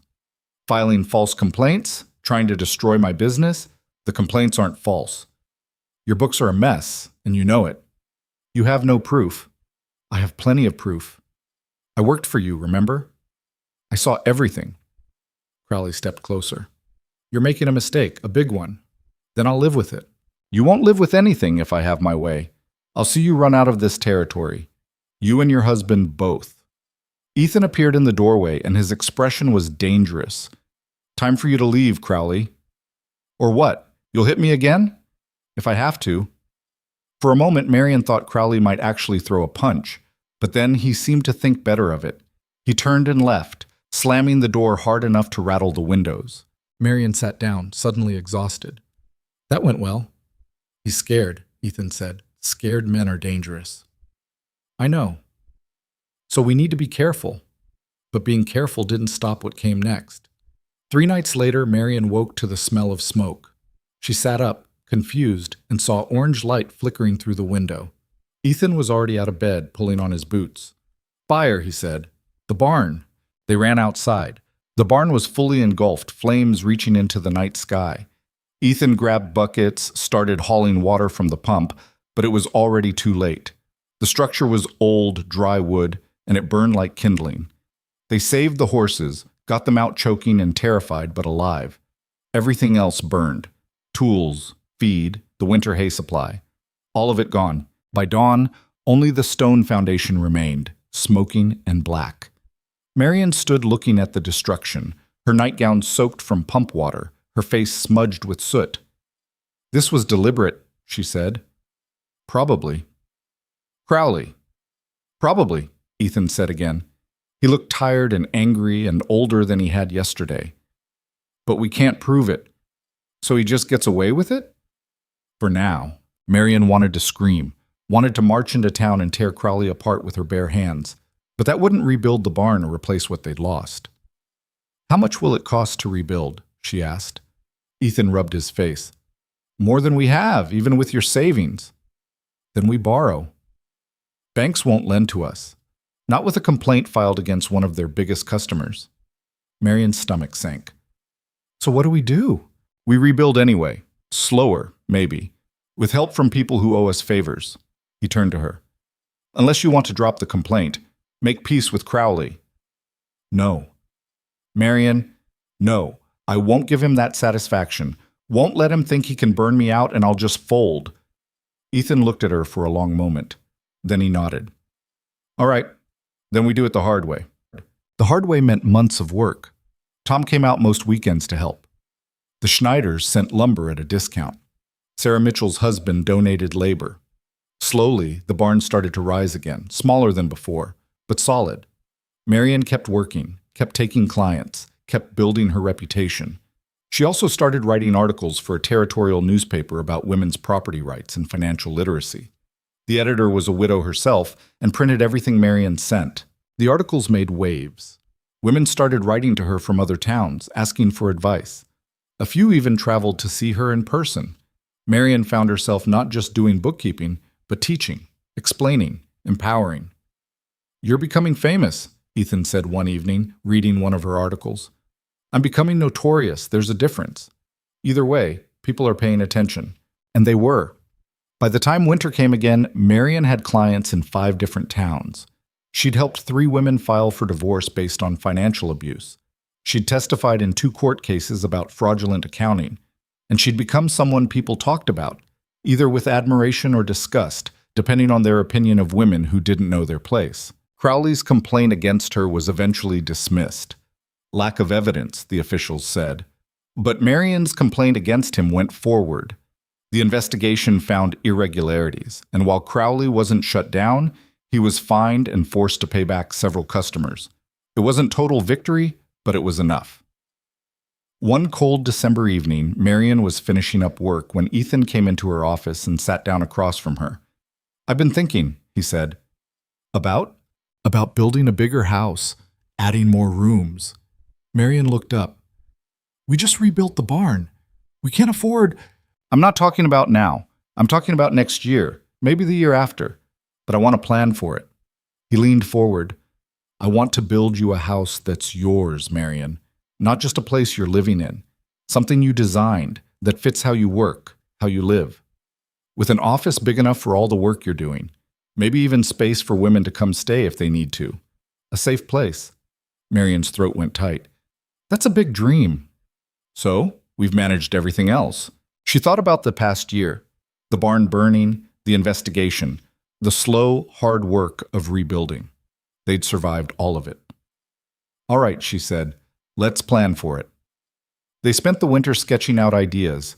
A house with windows facing east, so Marion could watch the sunrise while she worked. Multiple rooms, including one that could serve as a library or meeting space. A proper kitchen with a good stove. Ethan wanted a porch that wrapped around the whole front. So we can sit and watch storms come in, he said. You just want an excuse to sit around, Marion teased. Can you blame me? I'm getting old. You're 42. Exactly. Ancient. She threw a pencil at him. He caught it and grinned. They were happy. Not perfectly, not without struggle, but genuinely happy. And that scared Marion sometimes. The fear that it would be taken away. That she didn't deserve it. That she was too old for this kind of contentment. But Ethan had a way of pulling her out of those dark thoughts. Stop borrowing trouble, he'd say. We're here now. That's what matters. And he was right. They were here. Together. Building something that was theirs. By spring, they'd saved enough to start on the foundation. Tom brought his crew out, and they broke ground on a warm March day. Marion stood watching the first post go in and felt something she hadn't felt since she was young. Excitement. Pure, uncomplicated excitement about the future. The house took shape over the summer. Walls went up, the roof went on, windows were installed. Marion insisted on glass in every room, even though it cost more. She wanted light, wanted to see the prairie, the sky, the world she'd claimed as her own. Ethan built her office first, making sure it was finished before anything else. It was twice the size of her old one, with built-in shelves and a massive desk and a door that locked from the inside. So clients can't barge in, he explained. And so you can't interrupt me, she added. That too. They moved in by October, though the house wasn't completely finished. There were still rooms without furniture, walls that needed paint, 100 small details left undone. But it was theirs, a home they'd built together, designed for the life they were living. The first night in the new house, they lay in bed in the master bedroom, the one Marian had insisted on putting in the corner with windows on 2 walls, and listened to the silence. "It's strange," Marian said, "being somewhere this new." "Good strange?" "Yeah, good strange." Ethan pulled her closer. "I'm proud of you. You know that?" "For what?" "For everything. For building this business, for standing up to Crowley, for not giving up when things got hard." He kissed her forehead. "For choosing me." Marian felt tears prick her eyes. "I didn't have much choice. You were the only one crazy enough to want me." "I'm not crazy. I'm smart. I saw what you were before you saw it yourself." "And what's that?" "Someone extraordinary." Marian turned in his arms, looked at his face in the moonlight. "I love you," she said, "more than I thought I could love anyone." "I love you too." They made love that night with the windows open, the prairie wind blowing through, carrying the scent of grass and earth. And afterward, lying tangled together, Marian thought about how far she'd come. From that boarding house in St. Louis, desperate and nearly broken, to here. To a home she owned, work she was proud of, a man who loved her for exactly who she was. She'd thought her life was over at 50, thought the best years were behind her. She'd been wrong. The best years were just beginning. Over the next few months, the house became a gathering place. Women came not just for bookkeeping help, but for advice, for support, for a place where they could speak freely without judgment.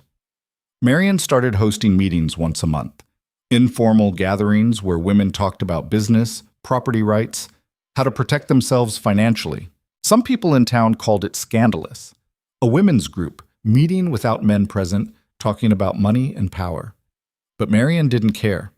The women needed it, and she had the space to provide it. Ethan supported it fully. He'd make himself scarce on meeting nights, going into town or working in the barn, giving the women privacy. "You're changing things," he told her one night after a particularly well-attended meeting. "You know that?" "I'm just helping people understand their rights." "You're doing more than that. You're showing them they don't have to accept the world as it is, that they can demand better." Marian thought about that. About Sarah Mitchell, who'd gone on to start her own business selling preserves. About the widow who'd used Marian's advice to successfully fight for her late husband's pension. About the young woman who'd filed for divorce and was now managing her own farm. Maybe Ethan was right. Maybe she was changing things. Not the whole world, not overnight, but one woman at a time, one ledger at a time, one act of courage at a time. And that felt like enough. Winter came again, harder than the one before, but this time they were prepared. The barn was stocked, the house was tight, and they had enough supplies to weather anything. During a particularly brutal storm, Marian and Ethan spent 3 days snowed in, barely able to see past the windows. But instead of feeling trapped, Marian felt safe. They had everything they needed right here. On the 3rd night, when the wind finally died down, they sat by the fire in what Marian was calling the library, though it was really just a room with books and comfortable chairs. "I've been thinking," Marian said. "Dangerous," Ethan teased. "I want to write a book about financial management for women. Everything I've been teaching in the meetings, but written down, so women who can't come here can still learn." Ethan looked at her, his expression serious. "That's a hell of an undertaking." "I know, but I think I can do it, and I think it could help people." "Then you should do it." "You don't think it's too ambitious?" "Marian, you're the least too ambitious person I know. If anything, you don't think big enough." He reached over and took her hand. "Write the book. I'll help however I can." So she started writing. Late at night, after her regular work was done, by lamplight in her office, she put words on paper. It was harder than she expected, translating what she knew into something clear and accessible, but she kept at it. Months passed. The manuscript grew. Ethan read drafts and offered feedback. Some of the women from the meetings contributed their stories. By the time spring came around again, Marian had something real. Not perfect, not finished, but substantial. She sent it to the newspaper editor who'd been printing her articles. 3 weeks later, she got a response. The editor wanted to publish it. Not just as articles, but as an actual book. She had a printer willing to take it on. Marian held the letter with shaking hands. "It's happening," she said to Ethan. "It's really happening." "Of course it is. I told you it would." The book was published in late summer.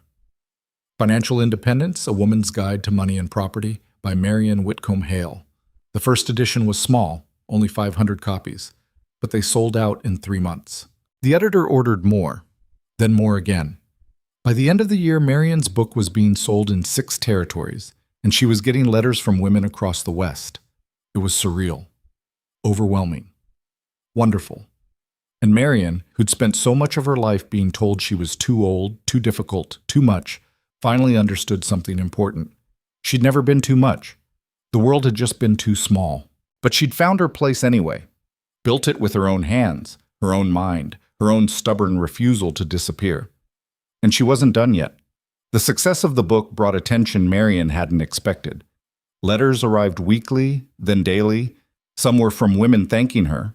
Others were from lawyers and businessmen accusing her of promoting ideas that would destroy the natural order of society. A few were threats. Ethan read one of the nastier letters and threw it in the stove. "People are afraid of you." "Of me? I'm just a bookkeeper." "You're more than that now. You're proving women can understand money as well as any man. That scares people who've built their whole lives on the opposite being true." Marian sat at her desk, looking at the stack of correspondence. "Maybe I should stop, pull back." "Do you want to?" She thought about it. About Sarah Mitchell and the other women who'd found their footing through her help. About the letters from strangers saying her book had given them courage to leave bad situations, to start businesses, to demand what was rightfully theirs. "No," she said. "I don't want to stop." "Then don't." But the threats became harder to ignore. Someone threw a rock through her office window with a note tied to it. "Go back to your kitchen." Another time, they found their fence cut and cattle wandering onto the road. Small acts of sabotage that added up to a clear message. She wasn't welcome to keep doing what she was doing. Marian started carrying the Derringer again. Not in her petticoat this time, but in her desk drawer where she could reach it quickly. She hated that it had come to this, hated feeling like she needed protection in her own home. But she wasn't stupid. Scared men did dangerous things. The breaking point came on a cold November morning. Marian was working in her office when she heard horses outside. She looked up to see 3 men dismounting, not anyone she recognized. They were dressed too well for ranch hands, and something about the way they moved made her reach for the Derringer. She was halfway to the door when Ethan intercepted them outside. She couldn't hear what they were saying, but she could see the tension in Ethan's shoulders, the way he'd positioned himself between them and the house. Marian slipped the Derringer into her pocket and went out. "Don't care what authority you claim to have," Ethan was saying. "This is private property." The tallest of the 3 men had a hard face and expensive boots. "We're here on behalf of the Kansas Business Association. We have concerns about Mrs. Hale's activities." "What kind of concerns?" Marian asked, stepping up beside Ethan. The man's eyes flicked to her with barely concealed contempt. "You're encouraging women to challenge legitimate business contracts, to question their husbands' financial decisions, to behave in ways that are disruptive to commerce. I'm teaching them to read contracts and understand basic accounting. If that's disruptive, maybe the problem isn't my teaching." "You're causing trouble, Mrs. Hale, stirring up discontent. We're here to suggest you reconsider your current course of action." "That sounds like a threat," Ethan said quietly. "It's a warning. There are laws about inciting disruption, about operating businesses without proper oversight. We'd hate to see Mrs. Hale run afoul of such laws." Marian felt ice in her stomach, but she kept her voice steady. "I have every right to publish a book and offer bookkeeping services. If you think otherwise, take it up with a judge." "Perhaps we will." The man smiled, and it was the coldest thing Marian had seen since Crowley. "But legal proceedings can be expensive and time-consuming. Might be easier for everyone if you simply quieted down." "Get off my property," Ethan said. "Now." The men left, but the message was clear. Marion had made enemies, powerful ones. That night, she and Ethan sat at the kitchen table, not eating the supper she'd made. It had gone cold while they talked in circles about what to do. "You could write under a different name," Ethan suggested. "Keep doing the work, but with less visibility. That feels like hiding." "It is hiding, but it would keep you safe." Marion pushed food around her plate. She was 53 years old. She'd built something real, something important. And now men in expensive boots were telling her to be quiet. The old Marion, the one who'd stepped off that stagecoach 3 years ago, might have considered it, might have weighed the risks and decided survival was more important than pride. But that Marion was gone. The woman sitting here now had learned that being invisible was its own kind of death. "No," she said, "I won't hide." "Then what?" "I'll be smarter, more careful, but I won't stop." Ethan reached across the table and took her hand. "You know I support you, but I'm scared, Marion. These aren't small-town merchants with hurt feelings. These are people with real power." "I know, and I'm scared too." She squeezed his hand. "But if I stop now, what was it all for? The fights with Crowley, the barn burning, all the work. If I give up because someone threatens me, then they win. And every woman who might have found courage through my book stays trapped." "You can't save everyone."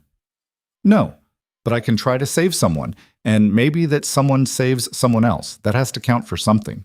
Ethan was quiet for a long time. Then he said, "All right, but we do this together. No more going into town alone. No more meeting clients without someone else present. And we get better locks on all the doors." "Deal." They reinforced the house over the next few weeks. New locks, shutters on the windows, and Tom showed Ethan how to set up an alarm system using bells and wire. It felt paranoid, but it also felt necessary. The harassment continued. More threatening letters. Someone poisoned 2 of their chickens. A client canceled, saying her husband had forbidden her from working with Marion. Then another. Then 3 more. But for every client who left, 2 new ones appeared. Women who'd heard about the threats and came specifically because they admired Marion's refusal to back down. The monthly meetings grew larger, sometimes drawing 20 or 30 women. Marion had to move them to the barn because the house couldn't hold everyone. Winter arrived with unusual warmth that year, and Marion used the milder weather to travel. She gave talks in neighboring towns about financial literacy, always with Ethan accompanying her. The audiences were mixed, some supportive, some hostile. At one event, a man stood up and called her a disgrace to womanhood. At another, a woman thanked her with tears streaming down her face. It was exhausting and exhilarating and terrifying all at once. In February, Marion got a letter from a lawyer in Topeka. He represented a group of women who wanted to petition the territorial legislature for expanded property rights. They wanted Marion's help preparing their case. "This is big," Ethan said when she showed him the letter. "If they succeed—" "They probably won't," Marion interrupted. "The legislature is all men. They're not going to vote to give women more power." "But they might. Stranger things have happened." Marion looked at the letter again. The lawyer was offering to pay her for her time and expertise. It was legitimate work, important work, but it would also make her a target for every man in the territory who believed women should stay in their place. She thought about the girl she'd been at 20, married to Robert and content with a small life. Thought about the woman she'd been at 45, widowed and scrambling for survival. And the woman she was now, 53, opinionated, refusing to be quiet. "I'll do it," she said. The work consumed her for months. She compiled data on property ownership, inheritance laws, business regulations. She interviewed dozens of women about their experiences. She wrote reports, prepared testimony, refined arguments. The women's group in Topeka invited her to speak at their meetings. Marion went, despite Ethan's concerns, and addressed a room full of women who were wealthy and educated and nothing like her. But they listened, and they asked questions. And when she finished, they applauded. One of them, a banker's wife named Catherine, approached her afterward. "You have a gift for making complex ideas accessible. Have you considered teaching formally?" "I'm not a teacher." "You are, actually, just an informal one. But there are women's colleges starting to open, places that would pay you to share what you know." The idea was absurd. Marion Whitcomb, a professor? She had no formal education beyond basic schooling, no credentials, but she didn't dismiss it entirely. The petition went before the territorial legislature in May. Marian traveled to the capital with the lawyer and 3 other women to present their case. She stood in a room full of men who looked at her like she was something distasteful, and she laid out the argument for why women deserved the same property rights as men. She expected dismissal, expected mockery. What she got was worse, polite attention followed by complete indifference. The legislators thanked them for their time and tabled the petition indefinitely. Outside the legislative building, one of the other women started crying. It was pointless. They were never going to listen. "Maybe not today," Marian said, "but we made them hear us. We put our arguments on record. That matters." "Does it? Nothing's going to change." Marian thought about that, about how many times she'd been told nothing would change, that she should accept her lot, be grateful for what little she had, stop causing trouble. "Change doesn't happen all at once," she said. "It happens in pieces. Today we planted a seed. Maybe it takes years to grow. Maybe we never see the harvest. But someone will." The woman wiped her eyes. "I hope you're right."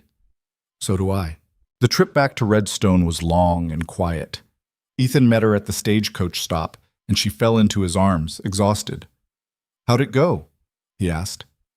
"About how I expected. They said no." "I'm sorry." "Don't be.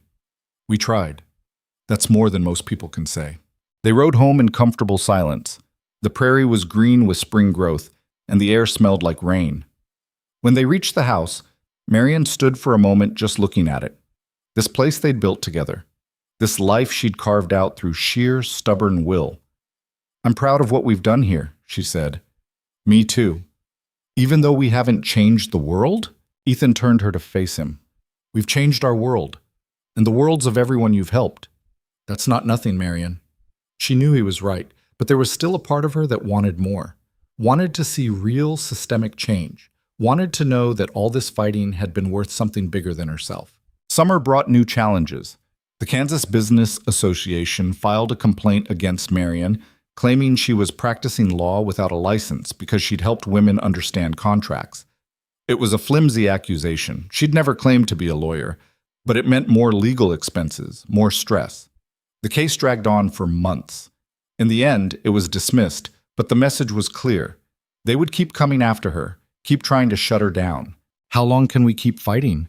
Marian asked one night.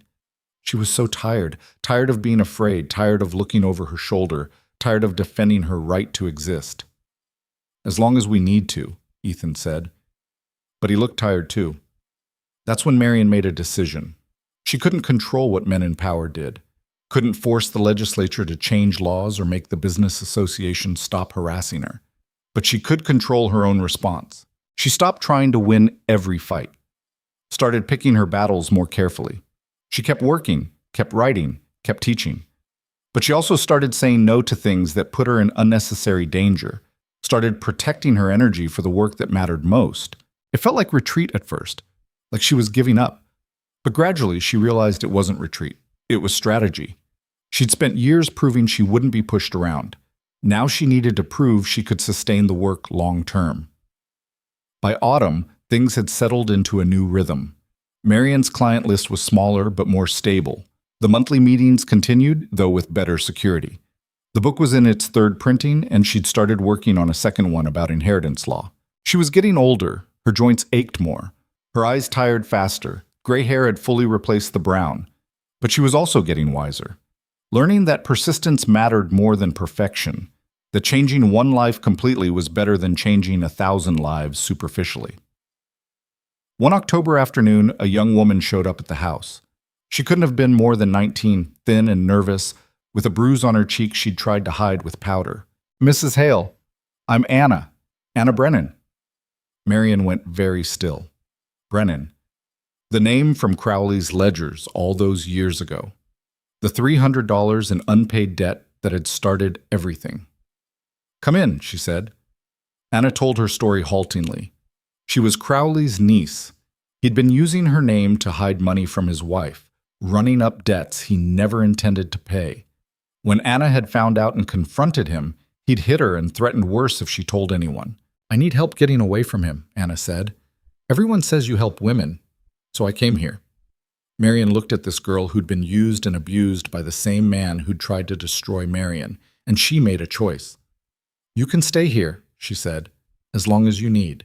Anna stayed 3 weeks. Marion helped her understand the debt. And her name wasn't legally enforceable since she'd never signed anything. Helped her file a complaint against Crowley for fraud and assault. Connected her with a women's shelter in Topeka that could provide long-term protection. When Anna left, she hugged Marion tight. "You saved my life." "No, you saved your own life by having the courage to leave. I just gave you some tools." After Anna was gone, Marion sat in her office thinking about Crowley, about how his corruption had touched so many lives, about how she'd fought him for years and he'd never really faced consequences. But then again, maybe the consequences weren't her job. Maybe her job was just to help the people he'd hurt, to build something better than what he'd tried to destroy. That felt like enough. The years that followed blurred together in the best way. Marion turned 55, then 57, then 60. Ethan's hair went completely gray, and he started talking about selling off part of the cattle operation to make things easier. They were slowing down, both of them, but they were doing it together. The house they'd built became a fixture in the territory. Women came from increasingly far distances to attend meetings, to get advice, to learn. Some stayed for days, sleeping in the spare rooms, sharing meals, building community. Marion's second book was published, then a third. She started writing a regular column for the territorial newspaper about women's rights. She testified before the legislature 3 more times. They never passed the property rights petition, but they did make some smaller changes to inheritance law that helped. She didn't change the world, but she changed her corner of it. In the spring of her 61st year, Marion got a letter from a women's college in Missouri. They wanted her to come teach a summer seminar on financial literacy. The pay was modest, but it was real academic work. "Are you going to do it?" Ethan asked. "I don't know. It's a long way to travel." "But it's what you've been working toward, isn't it? Recognition that what you do matters?" Marion thought about that. About all the years of fighting to be seen, to be heard, to be taken seriously. "I think I've already been recognized by the people who matter," she said. "The women who write to me, who come here, who've changed their lives because of something I taught them. That's the recognition I needed. So no?" "I didn't say that." She smiled. "I'm thinking about it." In the end, she went. Ethan came with her, and they spent 6 weeks in Missouri while Marion taught a classroom full of young women about money, power, and independence. It was strange being in front of a formal class, strange being called Professor Hale, but it was also satisfying in a way she hadn't expected. On the last day, one of the students asked, "Mrs. Hale, do you have any regrets about how you've lived your life?" Marion thought about the question seriously. About the marriages she could have made that would have been easier. The job she could have kept if she'd been more compliant. The quiet, invisible life she could have accepted. "I regret the years I spent trying to be smaller than I was," she said finally. "I regret every time I apologized for knowing more than the men around me. I regret the time I wasted believing I was too old, too difficult, too much." She paused. "But I don't regret anything I've done since I stopped apologizing, even the hard parts. Especially the hard parts." The student nodded, writing something in her notebook. Another hand went up. "What advice would you give to women our age? Don't wait for permission to live your life. Don't wait for the perfect moment or the right circumstances. Don't let anyone convince you that your best years are behind you or that you're too young to know your own mind." Marion looked around the room. "Whatever you want to do, start now, today, this moment, because time is the one thing none of us can get back." The class ended with applause. Some of the students cried. They formed a line to thank her, to shake her hand, to ask for advice on their individual situations. Watching them, Marion felt something settle in her chest. This was her legacy. Not laws changed or systems overthrown, but individual women who now believed they could shape their own futures. That was enough.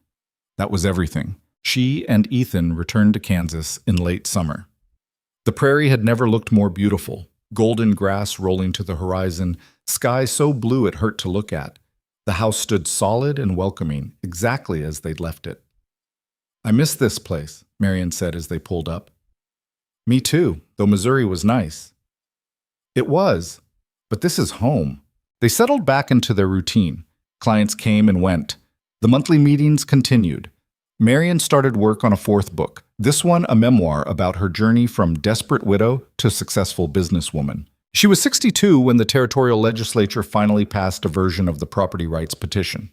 It wasn't everything they'd asked for, but it was something. Women could now own businesses outright in their own names, could inherit property without a male guardian, could enter into contracts without their husband's permission.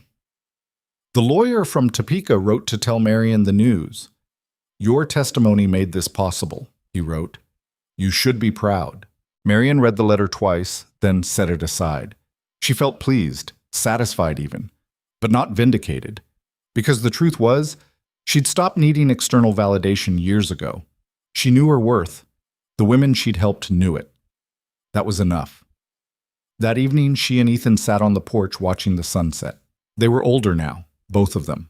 She needed reading glasses for her work, and he moved slower than he used to.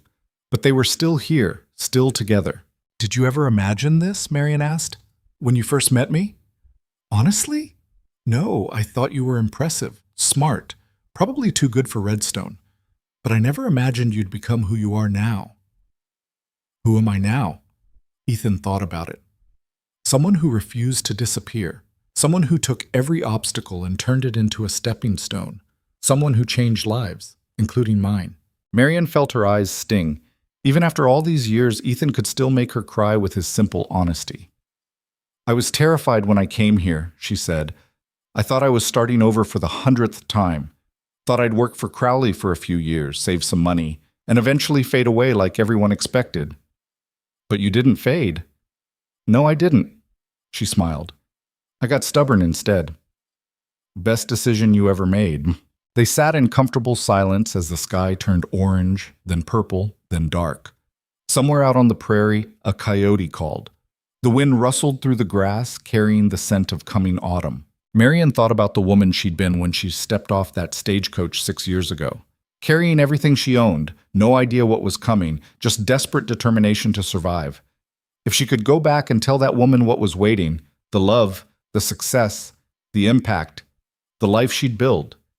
She wasn't sure that woman would believe her, but she didn't need to go back. She was here now, living the life that woman had been too afraid to imagine. "Ethan?" "Yeah? Thank you. For seeing me when I was invisible. For standing beside me when I started to fight.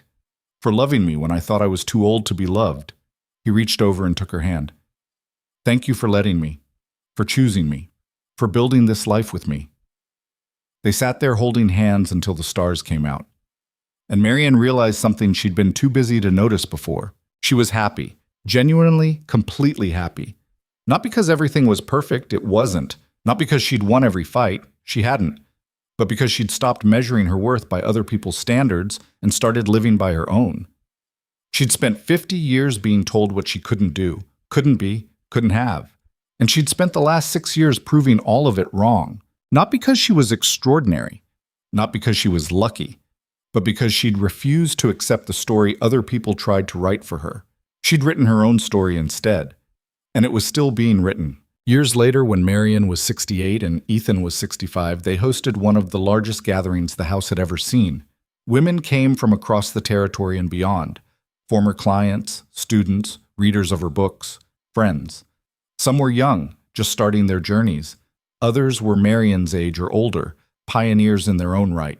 They gathered in the barn Ethan had rebuilt after the fire, the one that had become a symbol of their refusal to be destroyed. Someone gave a speech about Marion's contributions to women's financial literacy. Someone else talked about the laws that had changed in part because of her advocacy. Marion listened, uncomfortable with the praise but grateful for the community. When they asked her to speak, she stood slowly, her knees weren't what they used to be, and looked at all these faces. "I'm not good at speeches," she began. "I'm better with numbers than words. But I want to say something, so bear with me." She paused, gathering her thoughts. "When I was 50 years old, I thought my life was over. I'd lost everything. I had nothing. I was invisible to everyone around me." She looked around the room.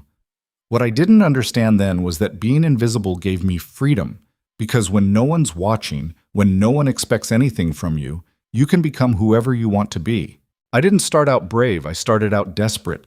But desperation and courage look the same from the outside. And eventually, if you keep moving forward, Desperation turns into determination, and determination turns into strength. You don't have to be perfect. You don't have to have all the answers. You just have to keep showing up, keep trying, keep refusing to disappear. That's all any of us can do. She sat down to applause that echoed off the barn walls. Ethan squeezed her hand, and Marian felt the weight of all these years settle on her shoulders. Not heavy, but solid. Real. She'd lived a life that mattered, not because she'd changed everything, but because she'd changed something. And in the end, that was the only thing any of them could hope for.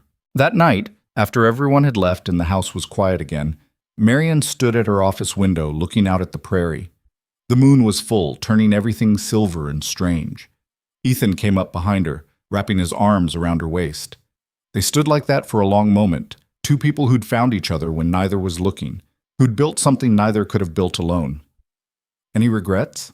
Ethan asked softly.